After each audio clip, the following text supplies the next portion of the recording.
All right. So he went in the hedgerow alone, and he saw this sundial with all these different paths going around, correct? Yes. And the sundial was pointed to the northern path, and he chose to take that path. Yes. And I said, according to the rules and the way they're written, that you return back to the original spot, right? Yes. Okay. That is true. However, when you return, the shadow that's being cast by the compass, or whatever it's called, sundial, is no longer pointing. Hell, look, it's going to be way easier if y'all can see what I'm talking about. Okay. Because I went through twice. Yes, and that's where it got the rules. There's 3 sets of rules criteria to meet for the rules. Gotcha. And you have violated 2 of them. However, it makes no note of you being by yourself either. So there were some Reddit forums. We hashed it out, and we're going to talk about it. Okay. It just should be bad. Feeling the Reddit gym, huh? All right. So currently, Darut is the only person in here. I just want everybody to see it. No, I thought Baron went with him. Me and Drew are both there. Well, we're retconning a little bit here. Yeah, we're going back because apparently it didn't play out that way. I'm still going to allow Baron to come in if he so chooses, because that's the way it was. However, you go that sundial's shadow is pointing to A. Okay. Okay. You chose that path.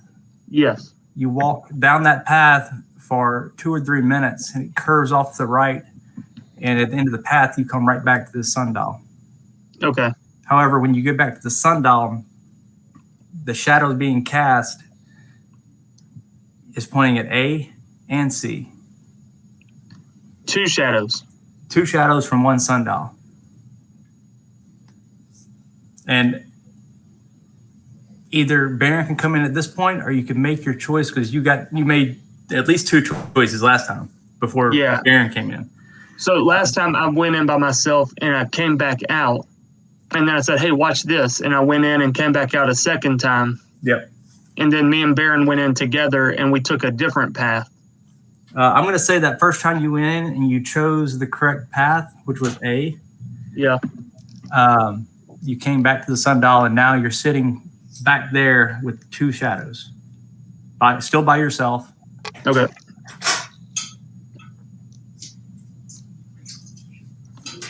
So you can. And I got one facing A and C. There's a shadow pointing at A, and there's a shadow pointing at C. You're currently by yourself. I'll either allow you to make a choice, or at this point, since Baron already chose to come in last session, I'll allow him to come in as well. You want to come in? Yeah. Okay. Okay. Since that's kind of where we left it. So. Kind of where we left it. It's not exactly where we left it, but it simplifies everything. Gotcha. Greatly.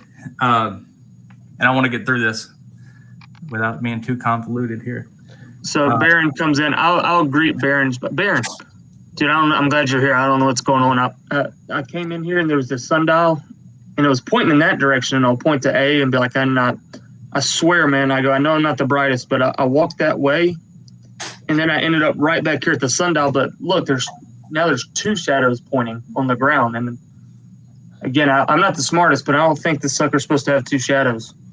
And just to give you a brief summary of where you're the scenery around you, you do see the hedgerows, and you can also see the tower off in the distance. Okay. But that's all you can make out are these hedgerows and the tower. I'll look at Drew and I'm not the sharpest either, but let's look up and see how many suns we see. Are there 2 different suns? Because generally a sundial works on one sun, not 2. Appears to be just one sun as normal. And where's the rest of the group? They're that little gated area that the town had gated off. They're right there in that little garden path. All right, I'm gonna badge Carrick, or I'm gonna badge the group and be like, "Hey, we need a smart person in here." He can't hear you. All right. Okay. Drew. Yes. You got out following a shadow, correct? Well, so just to clarify, I never actually got out. Is that what we're saying? No, you never got out. You just came back to this point. Gotcha. As soon as you went north, you walked for about 2 minutes down a curved hedgerow path, and you came out to the sundial that had two separate shadows being cast. Gotcha. I want to look down at my feet and see if I'm casting two shadows. No, just one. Can I determine which direction my shadow is facing and if it corresponds with a sundial shadow? Like you know what I'm saying? Like they're both pointing in the same direction? It doesn't correlate with any of them. Okay. Holy shit. Okay, I'll tell you what. Hey, Baron, I don't think these shadows are matched with the sun, man. All right, Drew. Okay, here's what we're going to do. The shadows are pointing where? A and B? A and C. A and C. A and C? You got a coin on you? Yes, I'll pull out a gold coin. Flip it. Heads A, tails C. I've already been down to A and I just ended up back here. Oh, well, let's go see then. Let's go see. Yeah. Let's go see. As you're flipping the coin, you hear a voice yelling at you. Oh. And it appears to be coming from the top of the tower. You look up and you see a figure screaming at you. He says, "You must be the Iron Lords, the ones that I sent the message to. They saw you. They saw you. They saw you in the village, and I have the mask. I have taken it, but they'll realize it soon. They'll realize that it's missing soon." He said he tells you to look for him beneath the tower. It's the only place I have a chance to hide. Beneath the tower? Beneath the tower. I'll yell back to him like, "Good sir, I came to rescue you. I want to help out as any way I can. How do I get to the tower?" Point us in the right direction. He says you have to get through the hedgerows. But listen, I don't have much time. He said he holds up what looks like a white object. It looks like an hourglass. He says this is the key that will teleport you to the dungeon. He said, "I'll leave it behind for you." And it's a little hourglass shape. That'll take us to the dungeon, he said? That's where he's going to hide. Okay. And that's the key. That's the key to get there. I guess. So, Drew, as he stops to speak, he says he'll leave it behind, but others may find it before you. So hurry. So don't worry, the Iron Lords are here to rescue you. As you yell, you see him turn around, and another figure runs out on the balcony, and he pulls a dagger out from behind him and stabs this guy, and throws him over the edge of the balcony, and he runs inside. Hey, Baron, I don't think we can save him. No. The guy that was talking to you stabs the other guy. Oh, okay. Yeah. So he's fighting. Okay. I thought he just died right in front of my eyes. I was like, oh. No. The guy that was talking to you with the hourglass, the guy he stabs the guy and throws him over. And so now he's leaving, and we're looking for our hourglass. We gotta get these other dummies in here with us. Absolutely, we gotta get the rest of the group in here. Yeah, don't tell them I said dummies. They were smarter than both of us. I'm not calling anybody a dummy. Well, shoot, we gotta get out of here. Yeah, right. Currently, we're stuck. Let's go see. Let's go through C and see if we can get back to the group. Yeah. Are you wanting to leave? I mean, Very much so. Okay. I want to see the rest of the group. As you think about leaving this place and you walk through C, you end up at the entrance of the garden looking at your group. Is Baron with me? Did you leave? yeah, we went together. Okay. Hey guys, we've got to hurry. I'll relay what I just witnessed at the tower, and with a sense of urgency, guys, we got to go rescue him. He's being attacked. With one caveat is we might end up somewhere we don't need to be, but there's no way to tell where we're going. Let's get in there. Let's get in there and see. Who are we going after? Except C is not a good option. Well, Steve just got us out. I mean, yeah, but not to the tower. Oh yeah, okay, fair enough. My bad.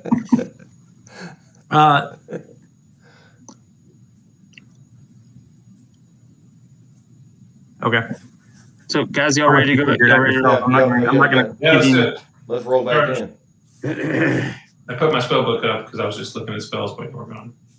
Yeah, but I'm trying to say, hey guys, we gotta hurry because he's fighting for his life, and he's got a dragon mask, and he wants us to rescue him, and he left like an hourglass-looking thing that's supposed to help us get to a dungeon. I don't know, it's a magic deal, so I figured you'd like that, Carrot.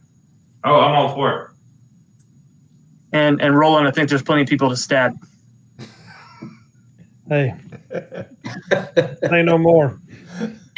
Get your blades ready. We're about to draw some blood. Load up the fireballs. Fill me in real quick. Who are we going after? What are we doing? We're going to get a blue mask at the tower. Okay. The Wizard Tower? Is that what Wizard you're Tower. saying? Okay. We got to make it through the hedgerow first. We're going into a maze of hedgerows right now. Of course we are. Is there any other type of hedgerows? No, not really. I'll just say, guys, follow me, and I'll go running back in. I'll run right behind them. All right, then. It's never just a straight fucking hedgerow. Never. All All right. So y'all go. I assume y'all are going to the sundial. Yeah. I guess so, yeah. You go to the sundial, and the shadow on the ground is pointing towards A. Just one shadow? Yep, just one shadow. Can I look at the sundial? Like, does it have anything written on it? It would appear to be a normal sundial with all the indications of time. From here, And I will explain to them what I saw, my experience of the first time I went down A, and I'll point to it. There was one shadow. I came back, there's two shadows. We went through C and ended up back out front. And now there's one shadow. So we can see the tower. So right now, there's still the two shadows, or there's one? No, One. there's one now. We're back to one. We're back to one. All right. So I don't think A is going to help us here. See, Well, obviously. unless we kind of have to like go through different times. That's Yeah. possible. Well, what do you want to do? You want to do something different? Which I way is don't think this is a normal. I don't think this is a normal place. Let's go back to A. Isn't that right? Here, I'll show y'all what happens when we go down A, and y'all follow me, Yeah. Let's and go. we'll run down A. All right. As a group, you go down A. A minute or so. Curved path leads you back to the sundial, where there are two shadows on the ground, one pointing towards A and one pointing towards C. I'd like to see. This is what happened last time. There's two shadows, one sun. Which way did we come back from? Oh, that's a good question. You came back from A. Oh gosh. Oh, so we like literally looped around and walked back in the same way. Mm-hmm. Let's go It didn't appear to be a loop, though. E or G. I mean, because those are opposites of A and C. I tell you what, I'm gonna do my trick from our last hedgerow experience, and I'm gonna walk over to the entrance of A where we were, and I'm gonna press to digitate a big X on the ground. And then let's go to C. Let's do what you did last time. Let's see what happens. Go to C. Yeah, and then where the sundial's pointing. Yeah, but that's A and C. Yeah. but that's where we ended up outside when we went down C. Worth a shot. Let's follow the sundial. Okay, we'll run down C. Are you thinking about leaving the hedgerow? And then we're thinking about the tower. Yes. All right. As you walk down C, it also curves off to the right. However, as you get towards the end, it opens up to a large room, and it looks like a very large pool. So without metagaming too much, I feel like thinking about leaving is important.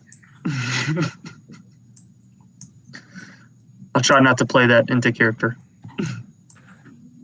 Yeah, because I mean, no, that makes sense to us. I assume we all have the same goal of getting there at this point. Yeah. Well, he specifically asked did we want to leave, so. What time of day is this? Is this are we nighttime, daytime? Y'all arrived at.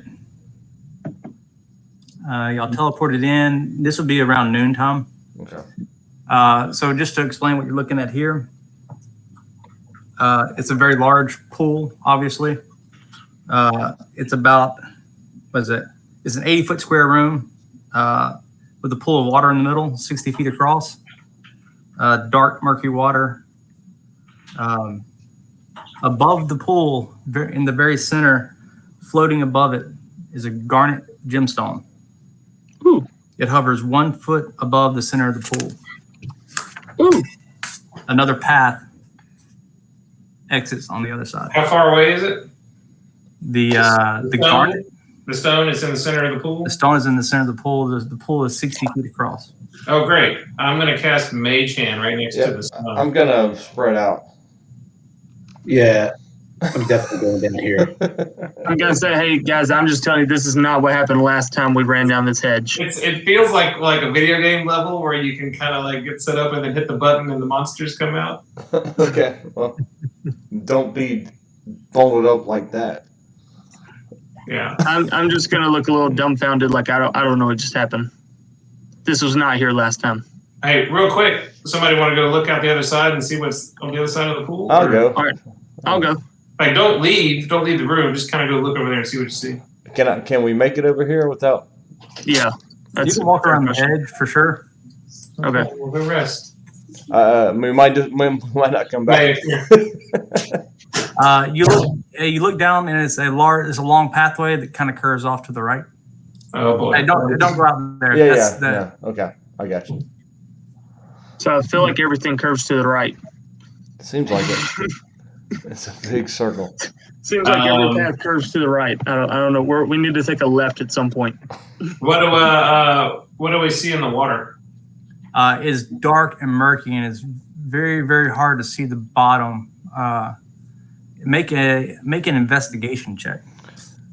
I'll badge the Good group. Do y'all want me to go see? Because I have a great experience with water. 22. With the 22, you get the faintest glimmer of something that seems to be resting on the bottom of the pool. Oh, hey guys, there's something at the bottom of the pool. Is it moving? Yeah, is it alive? How big is it? Well, if it's resting, I would assume it's alive. It's not moving. I mean, it appears to have a shimmer to it. Yeah, let's get the fuck out of It's a here. Leviathan. What's the stone look like? How big is it? The one that you're looking at, Yeah. floating right above the top of the water. Uh-huh. It is a Tell me, it's not a ruby. garnet. It's hovering 1 foot above the center of the pool. I mean, magical stones floating above the water, guys. What could go wrong, right? Nothing. I mean, I might as well just jump in there and go see what it is. I wouldn't get in the water. I think we know there's something in the water. Yeah. Y'all want to just kind of run down the path, or y'all want to see what happens when we mess with this pool? I think we need to hurry to save this dude. I think we need to skirt that if we can, at all possible. Okay. I mean, if it was a ruby, And my mage hand disappears. I'd be on board with it. But I If you think don't- we got a guy who's fighting for his life with a dragon mask. if you don't need it for any of your spell stuff, I mean, I could always use a garnet. we can come back or take it now. I mean, No, I don't specifically need it. I'm just curious. It's a floating stone. Maybe it'll make me float if I grab it. well, y'all have talked me off of the ledge of jumping in the water in particular, so I'm not gonna be mad at you if you don't want to take the stone. All right. Party vote. We got 2 for leaving.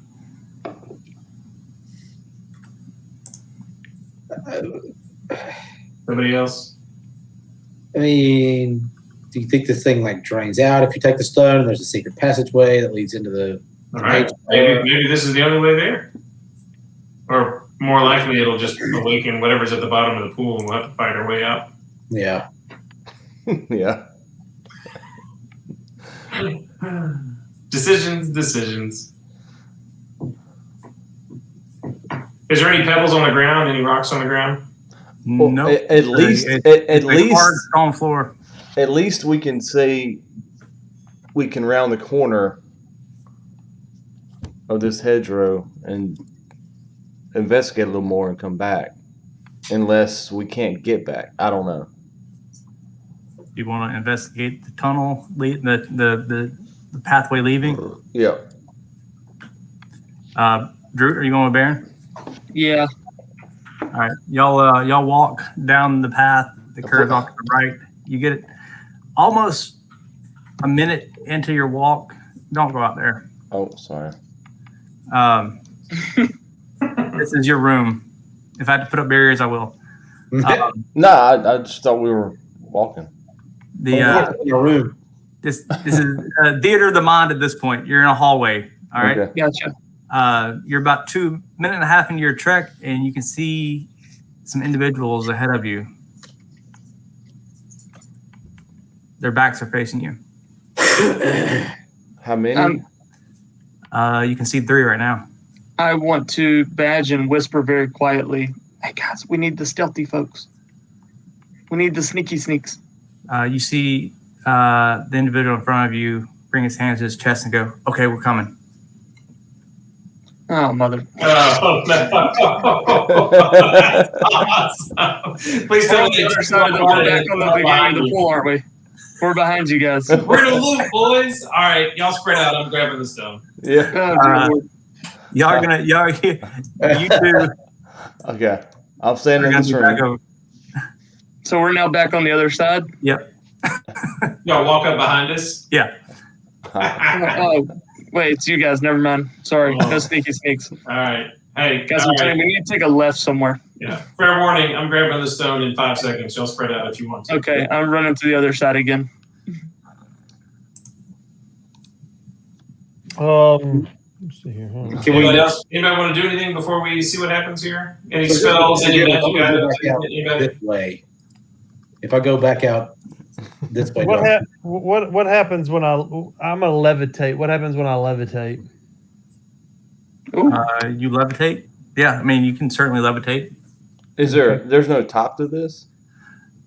Blue sky right now. You can see the tower still.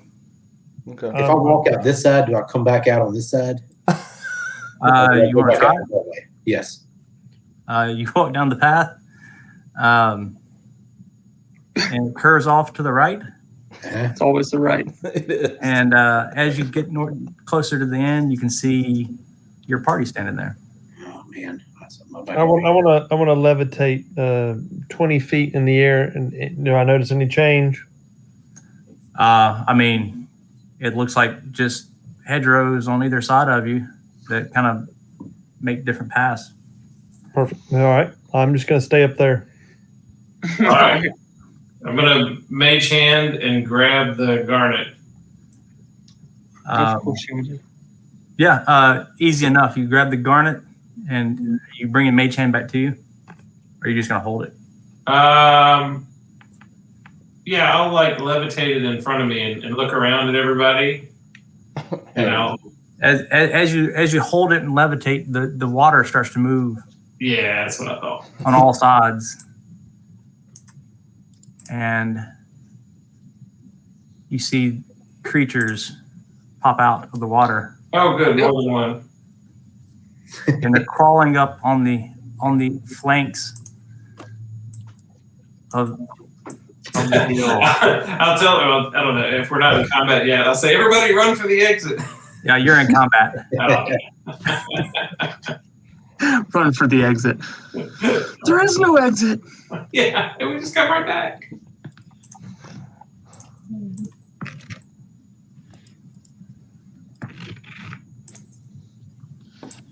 I think these turnovers from last time, unless you've already rolled. No, we. I think we're good. Let me remove all. Clear. I don't even see. Okay, there it is. Oh, hey, Carrick's going last.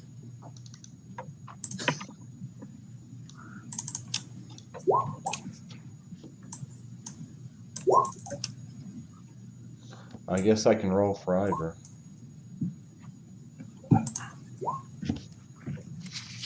Still.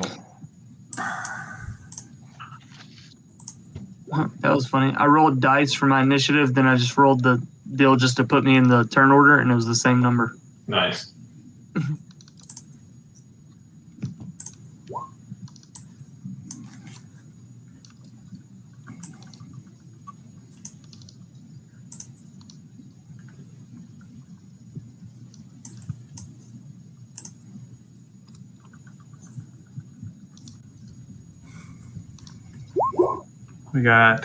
I've got Ivor, Darut, Carrot, and Baron, and Jack. All right.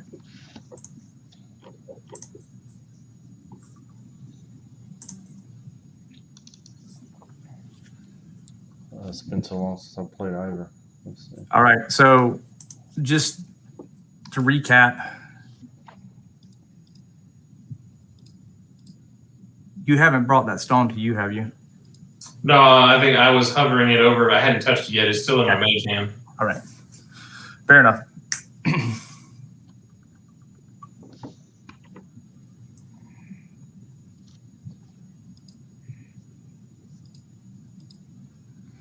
All right.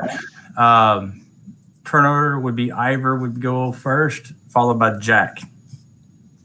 All right.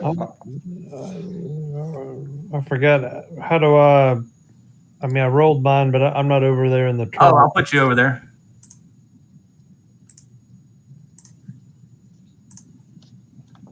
What'd you roll?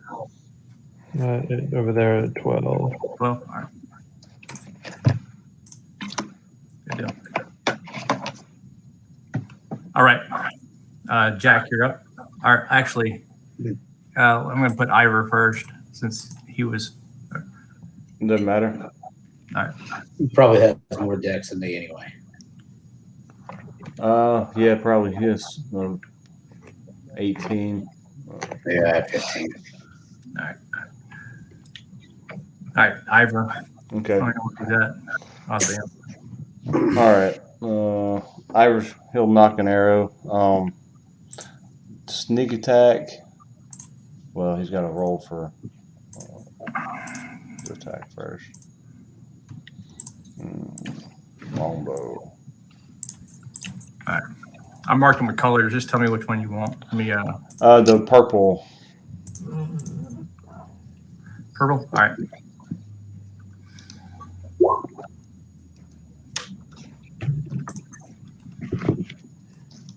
Uh, 25 hits. 5 piercing, and we're going to use sneak attack, which is a 36. Give me 1 second. I'll set that up.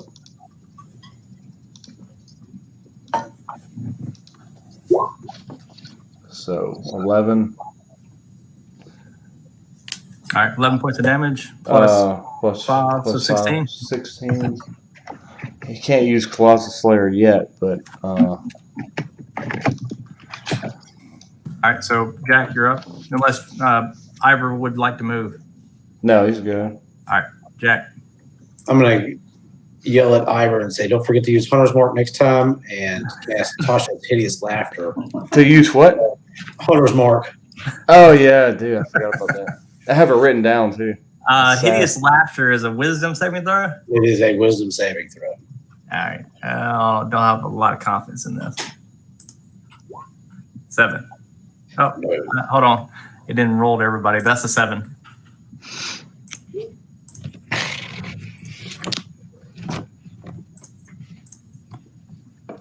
All right. So this guy is on the ground, I assume laughing. Yep. It's awkward because you've never heard a creature like this laugh. Would you like to move? I would like to move a little bit further back. Okay. You would.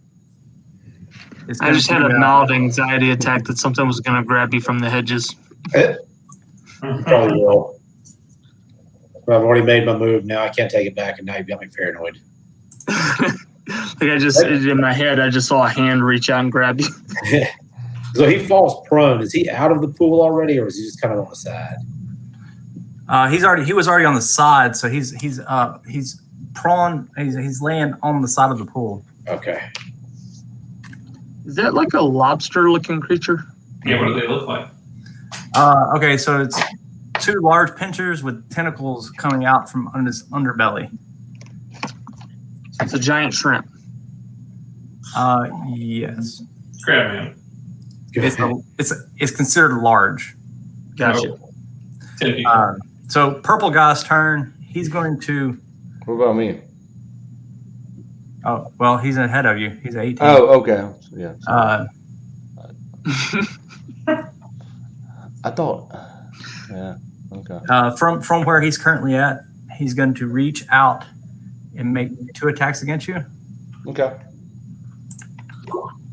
A 12, No. a 17. 17 ties. All right, so he'll hit you. Okay. I need you to make a. That says Chul. Yeah. A tool. Okay. Yeah, well, I know what those are. Yeah. So you'll take 16 points of bludgeoning damage, Mhm. and you are grappled. What's the saving on that? It's on your turn. Okay. You had to.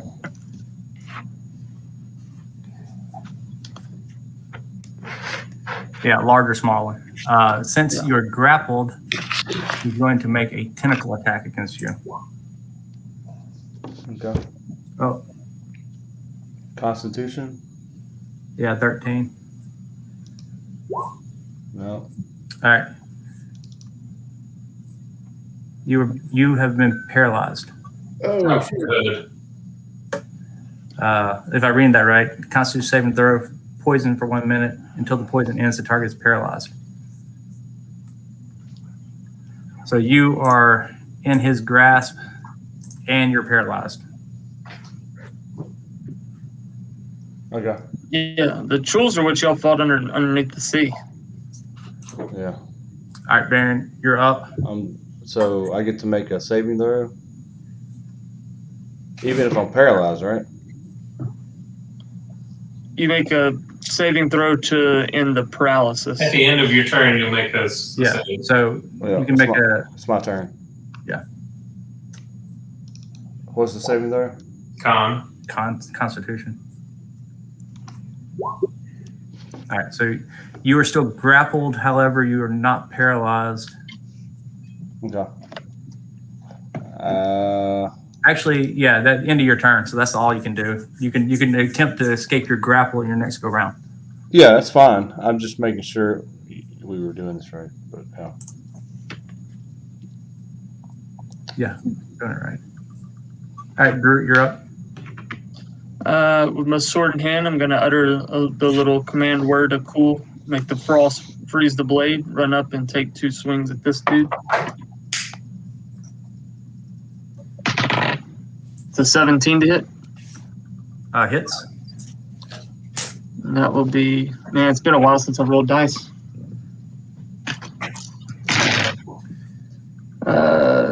13 points of damage on the first one, All right. and then I'll make a second attack. That's a 26 to hit. Yes.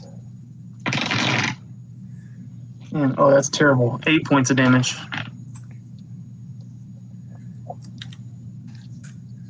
All right. Oh, and you're up. Groot, you do have some movement left if you'd like. Nah, I'm good. I'm going to stay where I'm at. Okay. I guess just from up here, this Marlert that's wrestling with Baron. I'm gonna try to hit him and see if I can help out there. So I'm gonna fire off 3 Eldritch Blasts. All right, go for it. Nice. As Roland safely floats above the battle. Is 18 hit? 18 hits.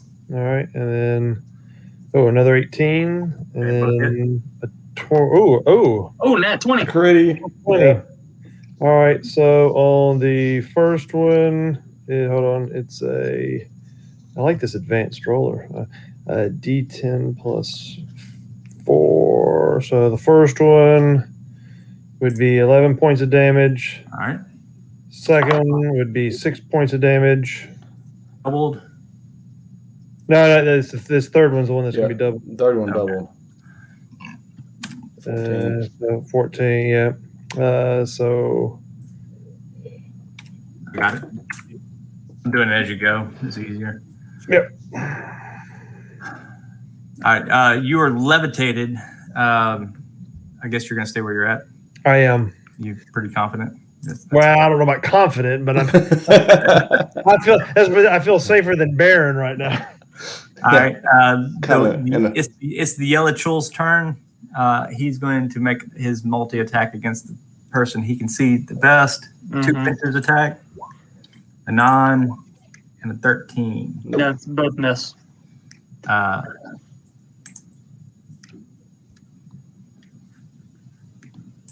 All right.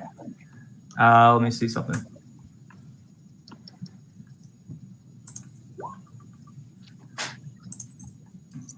He's going to make his 2 strikes, and he's going to jump back in the water. Oh, Don't you have signal? do I get an opportunity attack? Oh, yeah, for sure. Then I will definitely take it. It's a 25 to hit. Yeah. Ooh, yeah. So he goes nowhere. For 13 points of damage, and he loses all movement speed. I wasn't trying to play a character, but Yeah, well, I mean, if he moved away, I was taking a swing at him. yeah, right. Either way. All right. Carrot, Oh. you're up. Oh, it's my turn. Finally. I'm just kind of feeling it out. I don't know what's going to go on here. So I will tell R2 to help Ivor on his next shot. And then I will, I guess, just, let's see, who's been damaged already? The yellow one? And purple and It's yellow. purple and yellow, and Hideous Laughter doesn't do any damage, but you have one on the ground. Well, I see that one on the ground. I know not to hit that one. So I guess I'll go for Barons with a firebolt. All right. Oh, yeah, 17 plus a lot. That hits. 27. And then firebolt is going to be 3d10.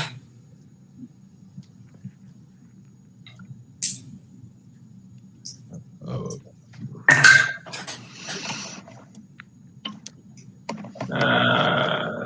12 plus 9, 21 points of damage. Okay. Ew. And I will then take my movement to put my back on the wall over here behind Baron. Okay. Are you leaving Mage Hand and your stone where they're at? I guess it's a bonus action to move it. I'll move it with me. How far can you move Mage Hand? I think 30 feet. Okay. Yeah, bonus action 30 feet. Okay. No, you know what? It's an action to move it. All right. So Are you sure? Mage Hand stands and stays. Yeah. Yeah, I'm reading it. Okay. Mage Hand stays Oh,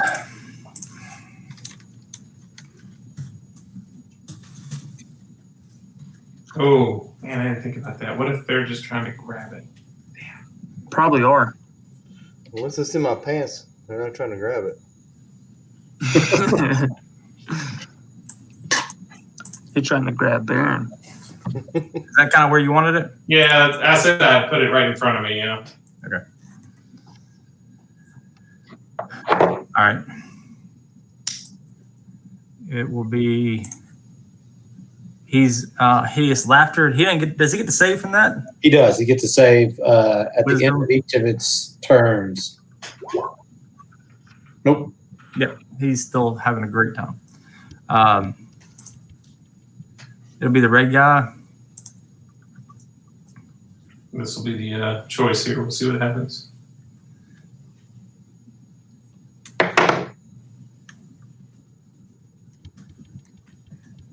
He's going to Ivor. Okay. All right, two attacks. They both miss. All right.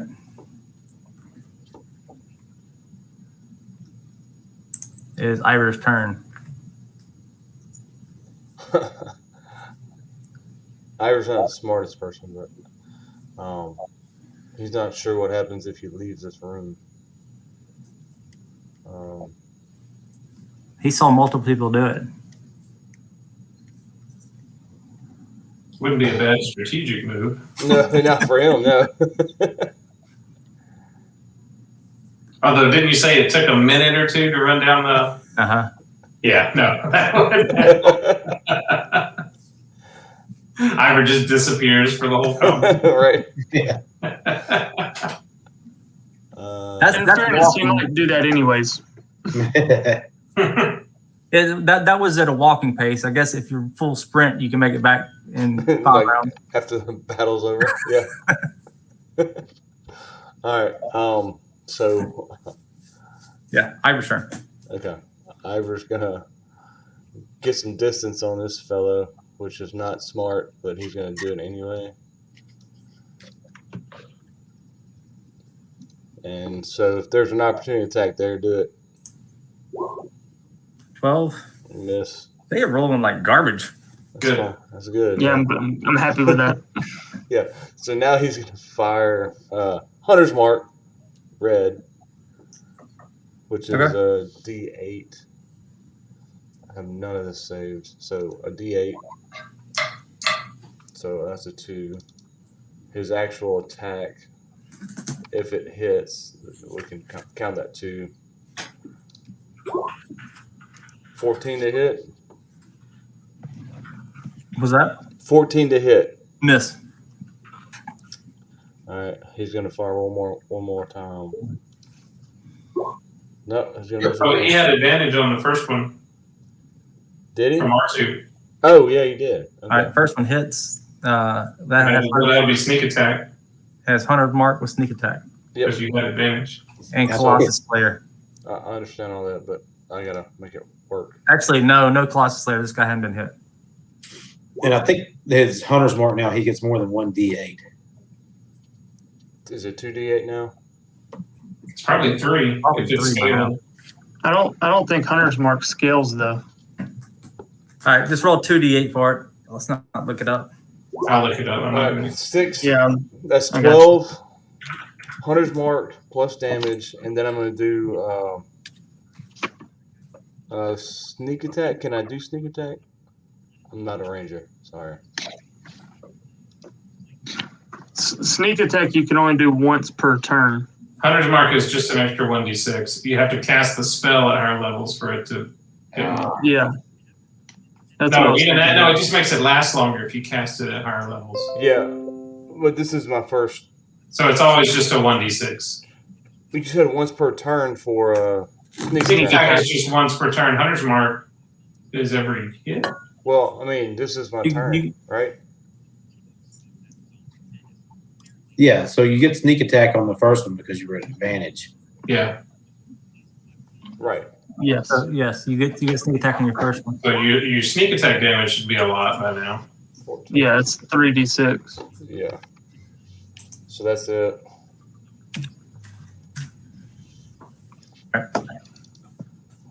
Actually, how many rogue levels does he have? I have no idea. I've asked. It's 3d6. That's where he's at. I No. checked with him a while back. I did too, but I just have it written down here. So I mean, this was probably. We're just gonna ballpark it for now. Let's keep going. Yeah. All right, Jack. Did you roll your damage for the actual arrow attack too? Yeah, 6. Ah, That's probably not right either. But Oh, I'm sure it's not. He's got like a +2 bow, plus proficiency, plus his dex, right? yeah, once we changed campaigns, I had it all lined out on the last one, but once it swapped over, I didn't. Dude, I mean, our proficiency is like 5 right now. And I just realized I've left 15 points of damage off of my hits because I wasn't adding my strength modifier, Well, it's not my character either. So the magic bonus. All right, Jack, you're up. Next up. I am going to vicious mockery this blue guy in front of Baron. Okay. What is that? Oh, not at a level 11. Wisdom save. Yeah, another wisdom save. You have level 11 spells? More powerful than Carrick will ever be. Yeah, even my level 11 spell, he critted on it. It doesn't work. He critted on it. He wasted an 11 spot. Yeah. Are you gonna move or are you hanging out? I'm gonna hang out Fair and enough. get attacked by the hedgerow. it clipped. All right. Body snatchers. It's the Chul that's currently grappling Baron.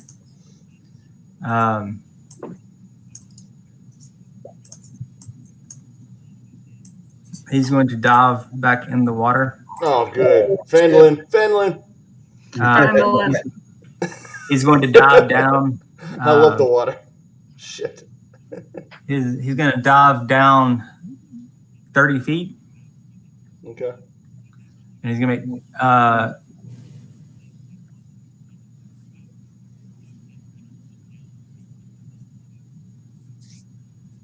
two pincer attacks against you. Okay. No. Yep. He had the same 2 rolls. Yeah, you did. So that's the 24 hits. 24 hits. That's 10 points of bludgeoning damage, and he's going to attempt to sting you with a tentacle. Constitution saving throw. Hang on. Let me get the damage. Cons.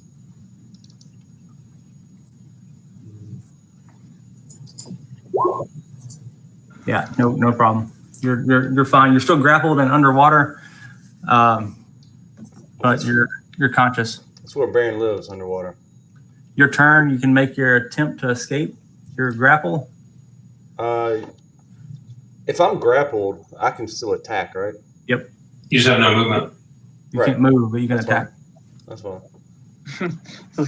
He's got me right where I want him. Up close and personal. So I'm going to do that. Just a regular attack. Actually, yeah, regular. That's a miss. God dang. And again. That's a hit.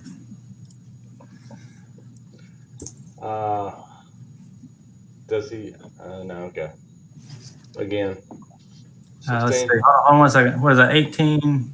plus 7. That's 20. 24. Yeah. All right. And then again was 16. Does that hit? 16. Yeah, 16 hits. So that's 18 plus 6. As you strike him, you feel the claws release, and that body goes limp. And So- he starts to just kind of go neutral, buoyant. He's just floating. Technically, I have movement, correct? He brought me down here. I didn't do anything. No. You all you did was attack. You still have movement. Yeah. So I'm going to go 30 feet back to the surface. Okay. You said he brought me 30 feet down, right? Yep. Okay. I'm just going to bob my head above the water, I guess. Okay. That's the end of yours. Darut, you're up. If I see Baron resurface, then I'm not going to dive in after him. Okay. That's what was about to happen. And I'll just go ahead and take 2 more swings at the one in front of me. Fair enough. Nat 20. Yep, that'll hit.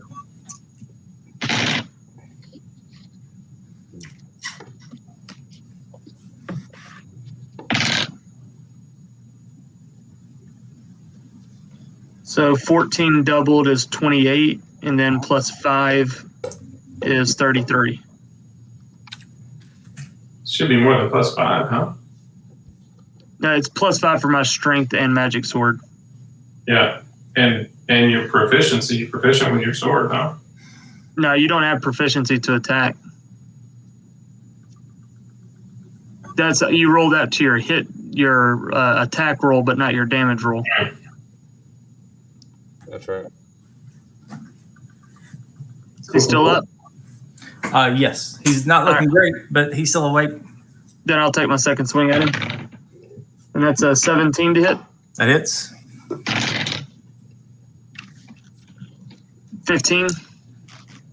15 points of damage. Yep. He's looking pretty bad.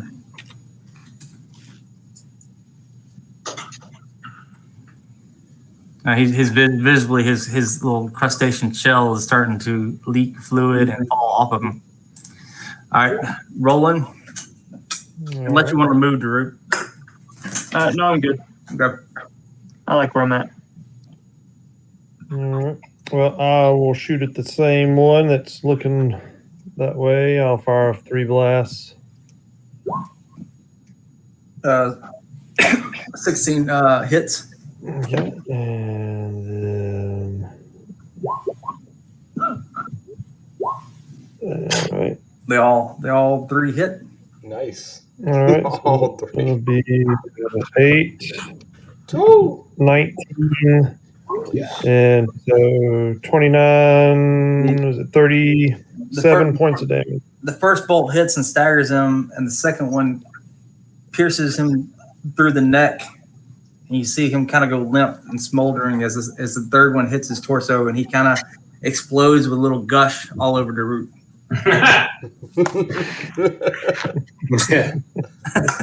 That's the only way it could go. I will. have that seafood stench later on. Yeah, like day old crawfish in the sun. Yeah. Well, I'll absorb my temporary hit points from him. Fair enough. There you go. Can I have some? This guy's done. This guy's out of the order. All right, Carrot, you're up. The red one's been hit. The red one has been hit. Yeah, I'll just fire a bolt away. And 28 to hit. 28 hits. 13 plus 19 more damage. 19. Mm-hmm. And tell R2 to help Ivor on his next shot. Thank you. All right. This guy is laughing. He's going to make a wisdom saving throw. He's not going to pass it. So he's still laughing. This guy,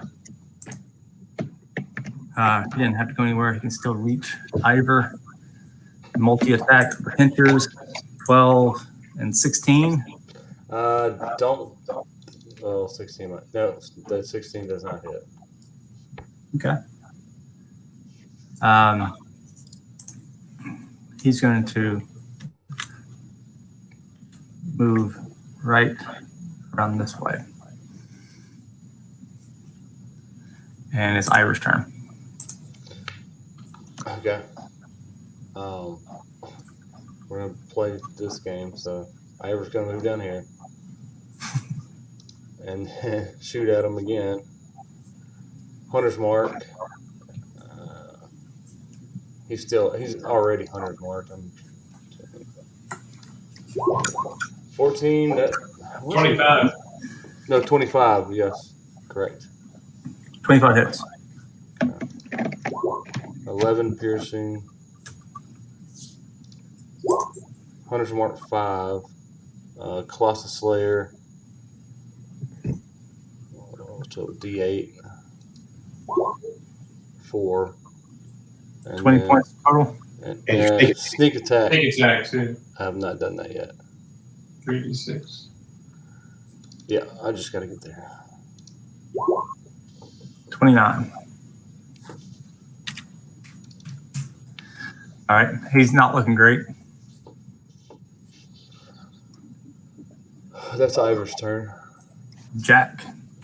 I will vicious mockery him for another wisdom saving throw. The red one. Yep. 19. Oh my god, that guy's He's very wise. That's the only roll they're getting making, okay? He's very wise.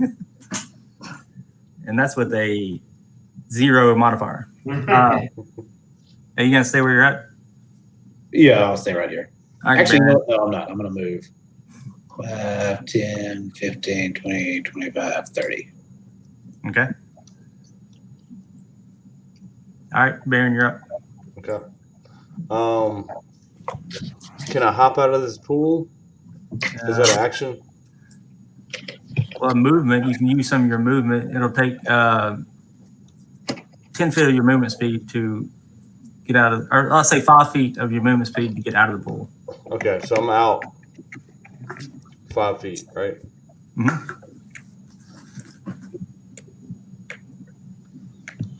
I can run up to this fella right here, right? Sure. Okay. Let's see what he's got going on. I'm gonna use a Great Weapons Master for the first strike. Oh, there you go. It's a miss. Oh. Oh, I'm gonna do it again. It's another miss. Do it again. Yes. Oh, that is. That is enough to slice this guy right down the middle of the forehead into his chest cavity. It's enough to squirt a little bit of residual residue over Roland's feet, but mainly all over your face. No, it's not on my feet unless it's shut up in the air. Oh yeah. I mean, he hit it down and it kind of ejected up and out, but it just covered you like the base of your feet and maybe the bottom of your cloak. But It'll be slippery when you get down. He's a squirter. Yeah. So what? We can call up some of these greens and fry out some of these shrimp. You know. I say we're eating good tonight, fellas. all right, you're up. Let's see. How far? Let's see. Well, I'll tell you what. I'm gonna move up to this guy, and I'm just gonna kind of lift my sword up, like ready to impale him, and just kind of like hold my action to see if they wanna just go ahead and kill this dude. Okay. I'm gonna hold my action for somebody else to give me a cue. Right now he is immobile, so I'll go through the. I'm not gonna go through the turns. How long does his laughter last? It lasts, I think it's a minute. So like 10 more or 8 more turns. Yeah. Y'all can discuss it for a second before I make a roll. Let's. See if he comes. I'm gonna go. I'm gonna scroll through the turn unless y'all want to move in your turns. I'll walk up to the edge of the pool. All right, that's your move. Roland, you gonna do anything? I fire out 3 Eldritch Blasts. At the guy laughing? Yeah, whoever's left. I've got so much stuff on my screen. Yes, 2 of them hit. 2 of them hit. Nope, wrong roll. Whoops, I hit the wrong button. That was not a damage. I wish it was. Wait, I did it again. Oh, there you go. Yeah, there's that. And so 17 points of damage. So make him do 2 wisdom saves. Because he does it every time he gets hit. Nope. And nope. So he's still alive. All right. Well, I held my action to see what the group wanted to do. So if Roland just fired them off, can I take my two You swings? can certainly take your turn. Carrick, were you going to hold an action as you walked up to the pool? I was going to move the mage hand back to me. Okay, you do that as your part of your turn. Yeah. All right. Do I have an advantage since he's prone? You should. Yeah, on melee. You Is that do. right? All right, Roland, what was your damage, real quick? Is that the bottom 3 rolls Uh, or 2 The rolls? bottom 2. hold on, 17? 11, it was 11 and 6. Okay, gotcha. All right, 25 to hit. yes.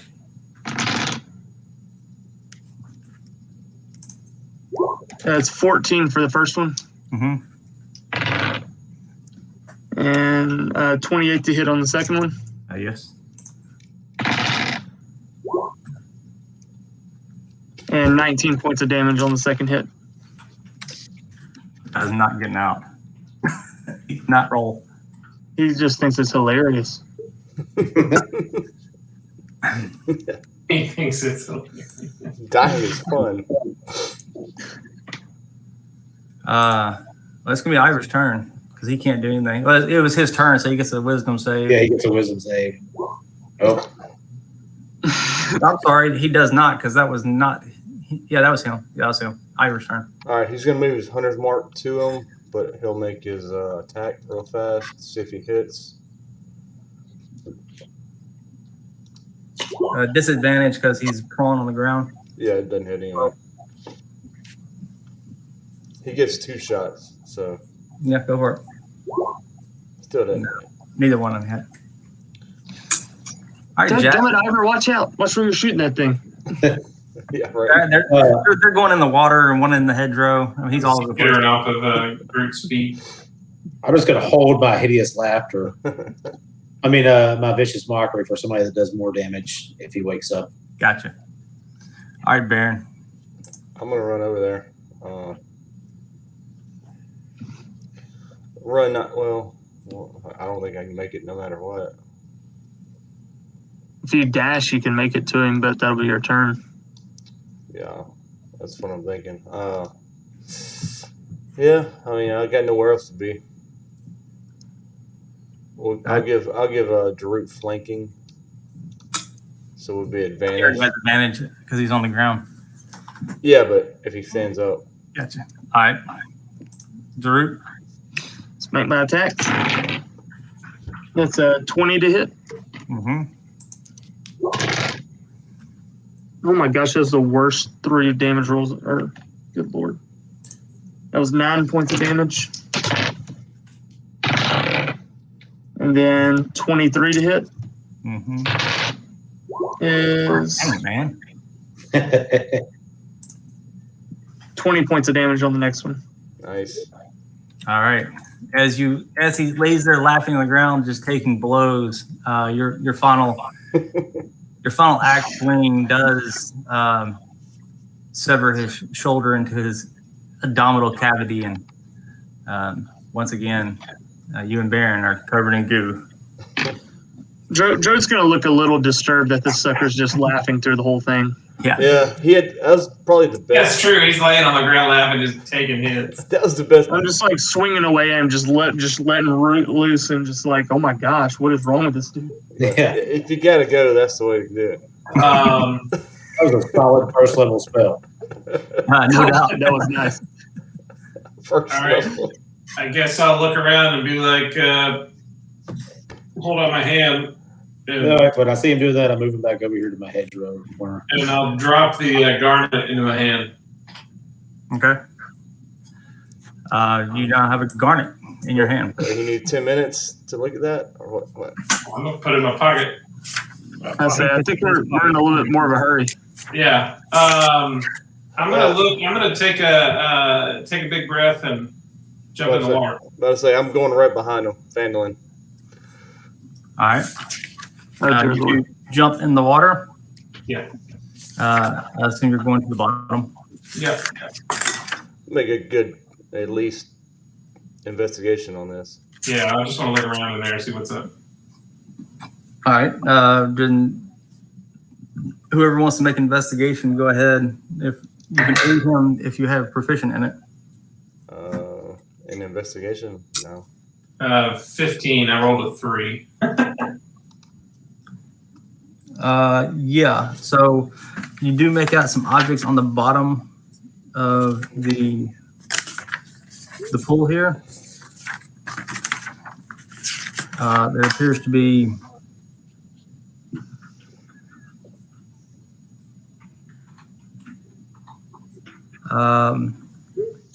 four items on the bottom of the pool. So, do we need to investigate them again, or? Yeah, One looks like a some sort of vial. One looks like a wand.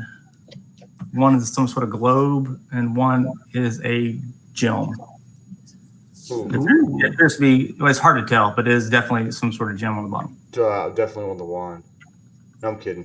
I think we're going to scoop all 4 of these things up. Yeah. Well, I think we'll take them. You take 2, I'll take 2. I'll take the globe and whatever else. I'll take the wand and. You already got a gem. I'll take the gem. I'll give it to you. But What was the other one? A vial or something. Yeah, I'll take the vial and the wand. I'll take the globe and the gem. There's no exit. There's no like drain. There's no lever. There's nothing else. That's all you see on your investigation. All right, let's take one go. All right. We'll come up with 2 fists, like double fist. Except Double fist. did anything happen when we did that? No. Okay. Because we didn't do anything to like magically do anything. All right, I guess we'll come back out. Yeah, I'm going back out if that's all that's down there. Yeah. Okay. Cool. I'll just look quickly at them. I'm not going to like spend 11 minutes investigating them, but do I recognize anything looking at these items? You would recognize one as a Baron is holding appears to be a drift globe. Oh, nice. Oh. A drift Who globe? can't see in the dark? I think we all can, I think. A drift globe? Is that what you said? Mm-hmm. Okay. The potion, it is a vial, is a potion. However, it's hard to tell what it is. It has a red, very viscous, shimmering substance inside. Does it look like a health potion? I pull one out and hold them next to each other. No. I say, drink this. Yeah, drink. Hand it to him. I'll drink it. Yeah, you will. Drew turns into a red dragon. That'd be awesome. That would be amazing. Yeah, we wasted all in the maze. Well, can we fly above the maze? Because No, R2 tried that. Well, Jared tried it too. He's levitating up there. Where is Jared? Do y'all have Jared? Oh, no, he cut No, out. he turned his camera off. Oh, there it is. I'd gotten up. I was back.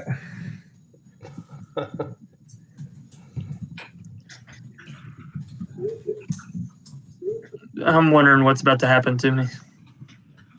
I mean, character did it to you, so. I can't believe you just took it. Well, you told me to. I'm a very trusting person. I see that. Drone's a very trusting person. I Oh. see that. I hope it wasn't something bad. That is all right. You pull the top off. You drink it, and this substance that you just ingested feels like it's burning your esophagus all the way down into your stomach. You got fire breath.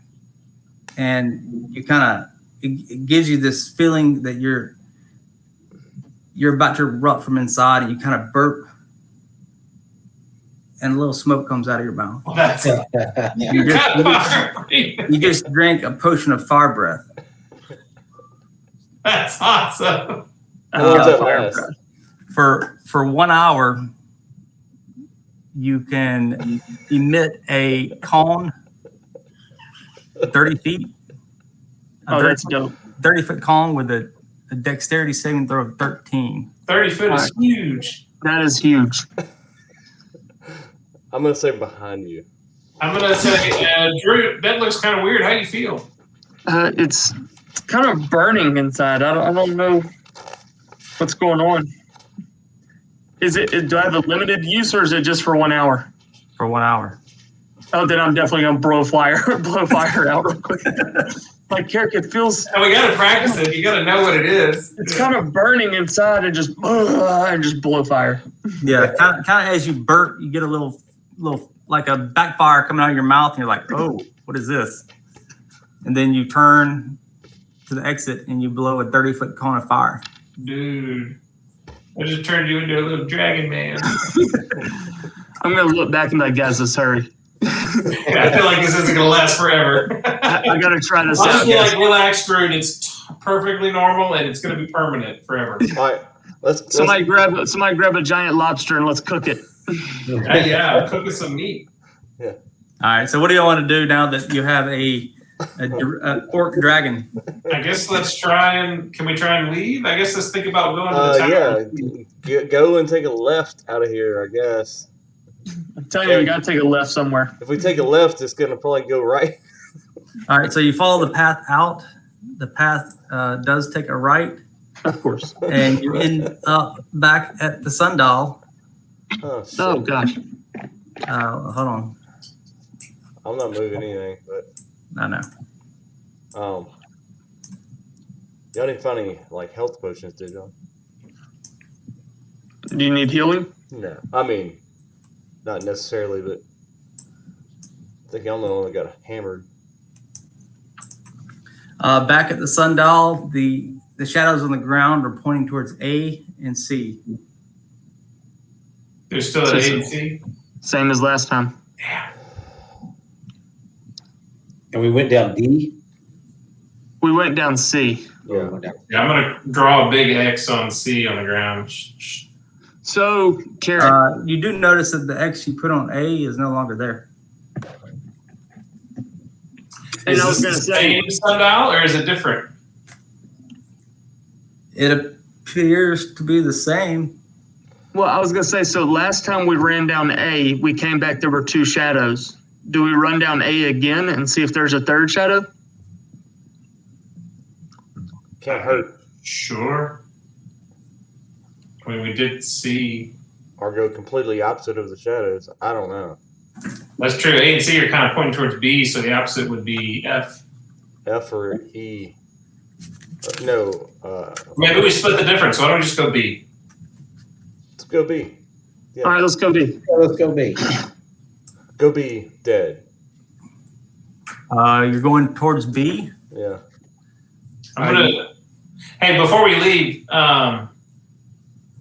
this sundial. Anybody got any like paint or anything? I don't know. Forgot my paint. Got like a bag of I blood. do not have paint. One of you guys with a big sharp sword, I say with 2 short swords on my hip, and be like, y'all want to like leave a mark, like carve a mark in the sundial or something? Oh, I can certainly do that. Yeah. Just a thought. I just want to make sure, like, I don't know, like maybe we're in a different place. I look around. Does it look the same? Because I had an X on the ground and it disappeared. It shouldn't have disappeared. It certainly disappeared. It shouldn't have, but it did. Okay. It shouldn't have, but it did. So either this place magically got rid of my All right. X on the ground, or it's So- a different place. So I'll put a notch in the direction of A and C on the sundial On the There you sundial. go. Okay. with my sword.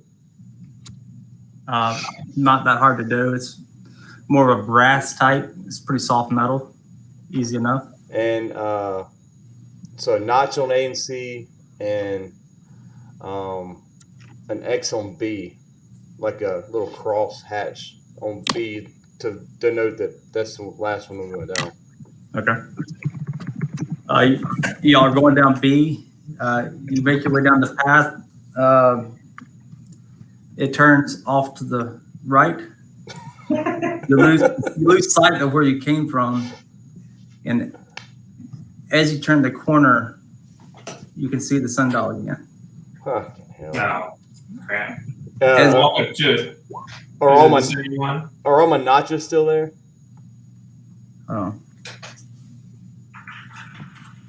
Are the notches still there? No, the notches are not there. Is the shadow changed? The shadows, yes, the shadows are now pointing at A, D, and F. Oh, dear Lord. Let's go to E. Let's go to E. I mean, I don't know what the hell is going on. Yeah, I mean, we split the difference last time with B, and we came back and there were 3 shadows. So if we Right. split these shadows, we'll go through E.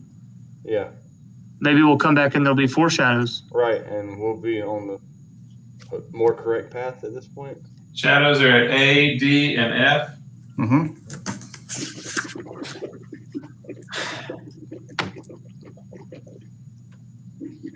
Yeah, let's try. I don't know. I mean, we went down one that wasn't marked, and now another one's marked. So let's keep going. Let's go down another one that's not marked. E's not E. marked. Let's go. All right. E. You walk south, or at least what you think is south, down E. The path curves off to the right, and the compass behind you goes out of sight. And as you enter around the bend, you can see the sundial again.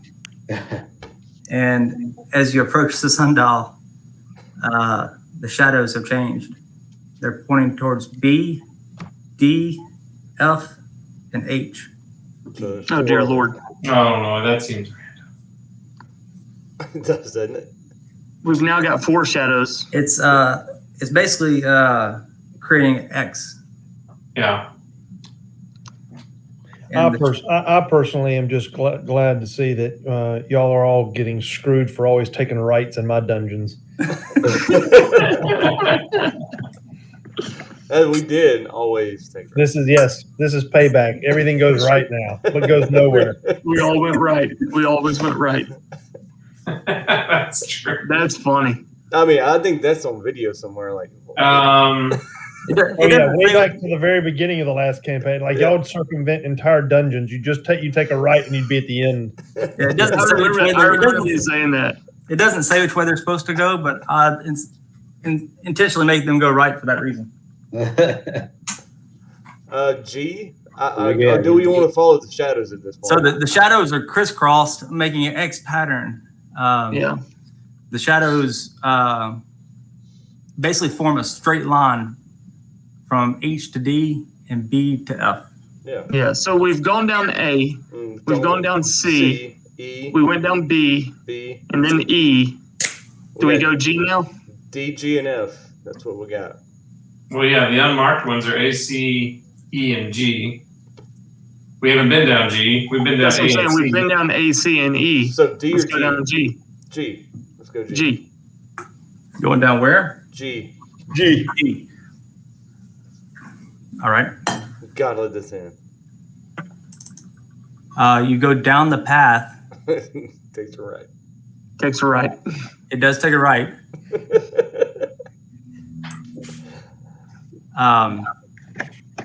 And as you get to the end of this hedgerow, it opens up into a very, very large room. Okay. As you enter the room, it's very long. There's water off to your right. You can see what looks like a small fence with goats in it. Let me zoom out a little bit so I can grab everybody. You said goats? Yeah, goats. I'm just going to stop when I see the goats and be like, guys, last time I talked to a goat. Oh, look out. Carrie's looking around. Last time I talked to a goat, its throat got slit. I don't know if I should be around goats, guys. Roll just going to kind of go look around like he didn't know what he's talking about. As you enter the room, so you see the goats. As soon as you enter, it looks like there's 3 very large figures. Also, when you enter the room, you see 2 large boulders at your feet. The 2 figures off in the distance almost were frozen in time until you entered. The one to your left also seems frozen, but he's holding what looks like a goat he has ripped in half. No. As soon as you enter the room, he begins to continue eating that goat. And the two off in the distance look at each other and kind of lean in and talk as if they're saying something to one another. And they start walking your direction. One of them, the green one, starts walking your direction. I'm going to spread out. Yeah, I'll step up to greeting. He's not running and doesn't look like he's in an aggressive posture at this point. Yeah, I'll approach non-aggressively. I'm going to have Droid's friendly. Listen. Droid's friendly. I gotta reread the. Yeah, you're good. The text. Mm-hmm. I vote Drew gets to be the party face next. Oh, okay. So they lean in and talk to each other, and you see what looks like a very rudimentary game of paper, rock, scissors. And Hold the parchment shears. yeah.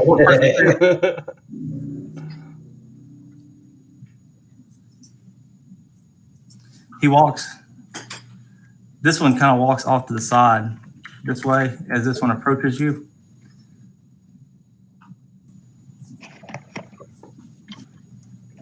And I'm assuming these rocks next to me are the boulders on the ground you were talking about. The two round ones. Yeah, I'm not passing those.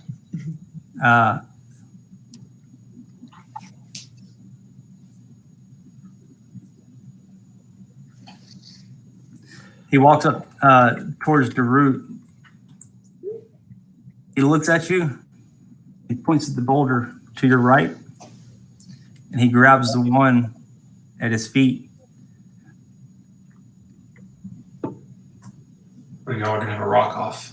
So I guess I'll pick up the one that he pointed to. The boulder weighs roughly about 500 pounds. I'll help you pick it up. So I was trying to remember what my deal is. Oh.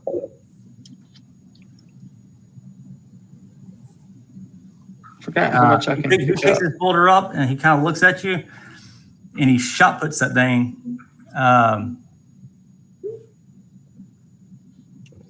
Doesn't sound good.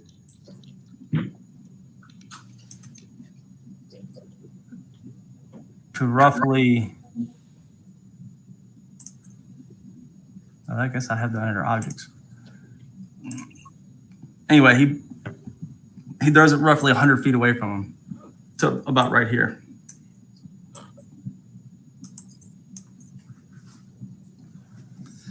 And then he kind of looks at you and kind of gestures to you. Oh, he wants you to test you. Hold on, let's see. So I can lift 500 pounds. Okay.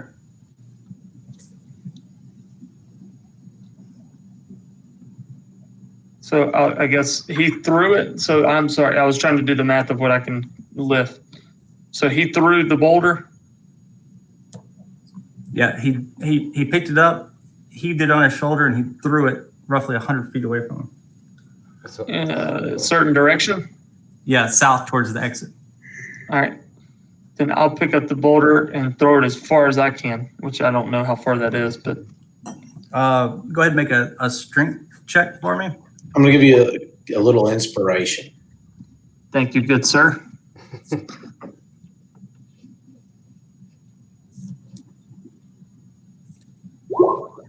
Oh, Baron's more scared of these goats than anything. So you get that'd be a, a 14. the inspiration D10.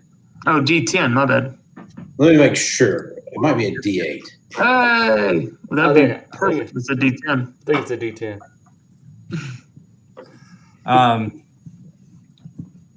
You kind of get the boulder on your shoulder, and you get your legs under you, and you toss that boulder, and it's a pretty good toss. It goes about 25 feet, and the Giant over there eating the goat just kind of laughs and goes back to eating his goat. The gentleman that's standing next to you that threw his walks over, grabs the boulder, palms it, walks it back, and drops it at your feet. Are we playing fetch with giants? Hey, can I walk past them? Just like Does anybody speak giant? no. We haven't even tried talking to him. No, nobody's tried to speak at all. Nobody's spoken at all. He says a word that comes out in giant. Yeah, I don't have giant. I don't know. I'm gonna kind of look over my shoulder and look at Carrot and and kind of whisper quietly to him, be like, "Can you make this boulder a lot lighter Yeah. to where it'd be easy for me to throw it? Yeah. You want to do that real quick?" You want to go ahead and do that? Oh, you want me to like spend a valuable resource to let you win a rock throwing contest? Let's. Hey, listen, don't embarrass me in front of the giants. All right, I'll get out a small little leather loop and I'll nod it at Drew. And as he goes over there to, I assume, pick up the boulder again, I will cast Levitate on the boulder. Okay. Just make sure it leaves the room so we don't keep doing this shit. And then I want to throw it again. What does levitate do? It allows me to control the up and down of something up to 500 pounds. Okay. So basically, the boulder, I'm just going to make the boulder like neutral buoyant, so it weighs nothing. Yeah, it'd be like weightless in my hand, pretty much. Yeah. So Drew can literally pick it up with 2 fingers. Gotcha. All right. So Drew, with much less effort than previously, you pick the boulder up And throw it. and throw it. Do you control the levitation, or is it just? Yeah, but up and down is up to me, so I'll give it like a nice arch as he goes. Okay. But it'll be kind of like I misjudged it a little, so as it's going, like it'll come up and then come down and then just kind of go flat for a little while. Go ahead and make your roll there, Drew. All right, strength again. Yep, strength again. I feel like I should do a performance check to see how well. Oh, dear Lord. Well, strength. I mean, it weighed nothing, right? Yeah, it weighed nothing, and you send it on its path in a upward arc, not as upward as you would have liked.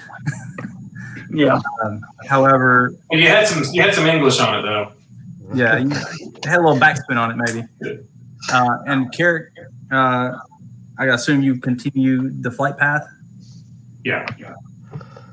There you go. Where are you gonna land this boulder? Well, the momentum goes Beyond the where momentum's his was. up to Drew. All I can do is float it, so the momentum's all up to how well he pushed it. Okay. Since Yeah. it didn't, Up and down. All I can do is go up and down. So I pushed it in a direction, but you can keep it in the air as long as you want. Yeah. yeah. Just keep it in the air then. Okay. Hey, I'm gonna wait until it looks like it's gone past his boulder. have you already thrown it? Well, what you got? I'll come up and whisper to you and say, "Hey, my familiar is invisible. I can just have him continue to push it while Carrot keeps it light, and you can just have it go as far as you want it to go." That's dope. All right. Fair enough. That's awesome. As he prepares to throw it, Roland will send a little That would be cool. imp out to intercept the boulder as it approaches the ground. And it's going to come up short until it seems like it just kind of stops a couple feet above the ground and kind of bounces its way midair about 3 feet above the ground until it gets past where he threw the ball or his boulder. And it lands about 10 feet past the giant's boulder, and the imp will walk out from under it, and the boulder will hit the ground. And Can we just appreciate this is like the first time the Iron Lords have just walked into a group of giants, and instead of fighting, we actually tried to be clever. You say that, and I'm sure Roland's got a dagger in his hand. We've got to a ball throwing contest for the past like 25 minutes. as the boulder hits the ground, it cracks open, and from the distance, it looks like there's a small gem inside of the boulder. Ooh. And Roland's imp is the first one to see it. It looks like he grabs it Immediately. it appears to be a topaz. So there's the gem floating around by itself. Yeah. I'll drop the levitate. I guess. when he takes it and puts it in his possession, it would become invisible. Okay. So the topaz disappears, and the Cyclops, or the one Cyclops and the other giants, kind of look at Darut. He kind of nods his head, and he walks back to go talk to his partner. I think we should. I think this is our chance to just walk on through. Yeah, I think just leave. Let's just stroll through as if like it's not a big deal. Yeah. Good day, sir. So I'm just gonna move one square at a time until you tell me to stop. Y'all, you make your exit. They kind of watch you leave, and they're talking to a giant, and he's shaking his head, and he's got his hands in there. He's like, I'm somewhat confused. And if y'all all get together, I'm going to take y'all down the path. Oh yeah, so maybe we can get back to the damn sundial. Yeah, we'll go to the sundial again. Well, we've got 2 precious gems now, so I'm wondering if we need some more. No, correction. You have 1 precious gem. Okay, fair enough. All right. You know, I got one at the bottom of the lake, and then I got the garnet. Or was the bottom of the lake one? Was that orb of drift orb or whatever? Drift orb. I got a globe and a gem at the bottom of the lake. Yeah, Baron picked up a gem as well. You're back at the sundial. The shadows are still crisscrossed at H and D, and B and F. So whenever we're successful on our little side mission, the shadows don't change. That's, I mean, right? Carrick would just say that out loud. But didn't they change when we beat the pool people? Nope. We came back and they were the same. Oh. And then we went down another one and got a new set of shadows. G? Is that it? So we went down G and we did the thing and the shadows didn't change. Yeah. Did we go down E? Oh, well, look at the sundial. Is it got marks on it? Make an investigation check. 19. 19. The sundial does not appear to have any marks on it. However, where the shadows intersect on the sundial, it seems to be a shimmer, as if there's something different about the sundial. Is there like a hole or something? Like somewhere? Does it look like there's like missing stones, missing rubies, missing? No. It just it has a shimmer about it that you haven't noticed in the past. You know what? Hey, I'll turn to Roland and say, hey, didn't we just get a stone? Why don't you put that stone on the sundial? Maybe we can lock it in. I've got a stone. No. We got to put the thing the reward we just got. We need to put that on the sundial. You put yours in there too. Yeah, put the garnet in there too. Well, the shadows have changed. I mean, I don't care. I'll do it. Whatever. I'll put it on there. Yeah. As you go to put it down, the sundial begins to glow. However, when you do put the stone down, you notice that your fingers kind of penetrate the surface of the sundial. Oh, come on. Freaking illusion. I cast Dispel Magic on the sundial. There's no effect. But I can wave my fingers through the sundial. Mm-hmm. Your hand goes almost through it. I reach in. Is there anything in there? Your hand goes all the way in. But I'm not touching anything. No. I want to touch the sundial and see if my hand goes through it. So do we have to have the sundial completely covered in shadow for something to happen? I don't know. Your hand goes through it as well. Roland, put the stone on it. I'm gonna put my stone on it too. The one I got. As you put your stone down, you notice your hand does appear to go through it as well. Can we put the HUD over it, make it like opaque or dark, and see if there's still a shadow? I'm waiting on Roland to put his stone in the.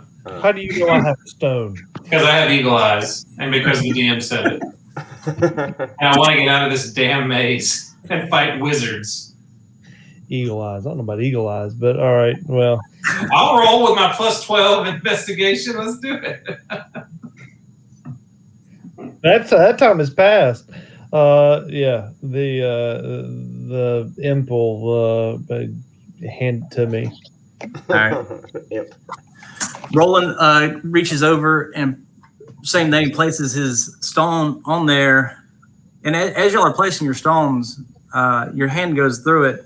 And if you do let go of the stones appear to fall through. Can I stand on it? You can certainly try. Yeah, I certainly want to try.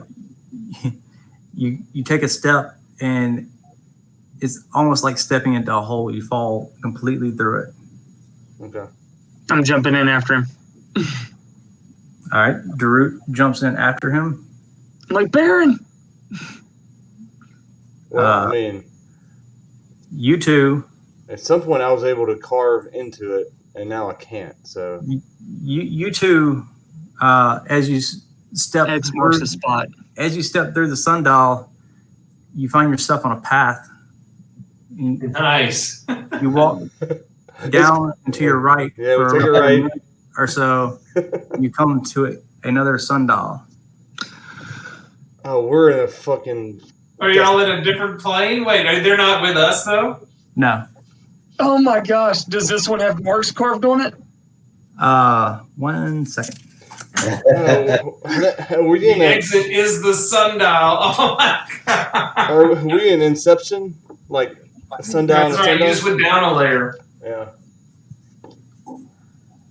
And shoot, I guess I'm jumping in. Why not? As y'all enter this new sundial, Darut and Baron see shadows cast in all directions. Oh. Did we land on the other sundial? No, you just landed on a path that you walk to a new sundial. Okay, I want to stand on this sundial. It's solid. Okay. It's That's all I want to know. Or well, never mind. I'm not there.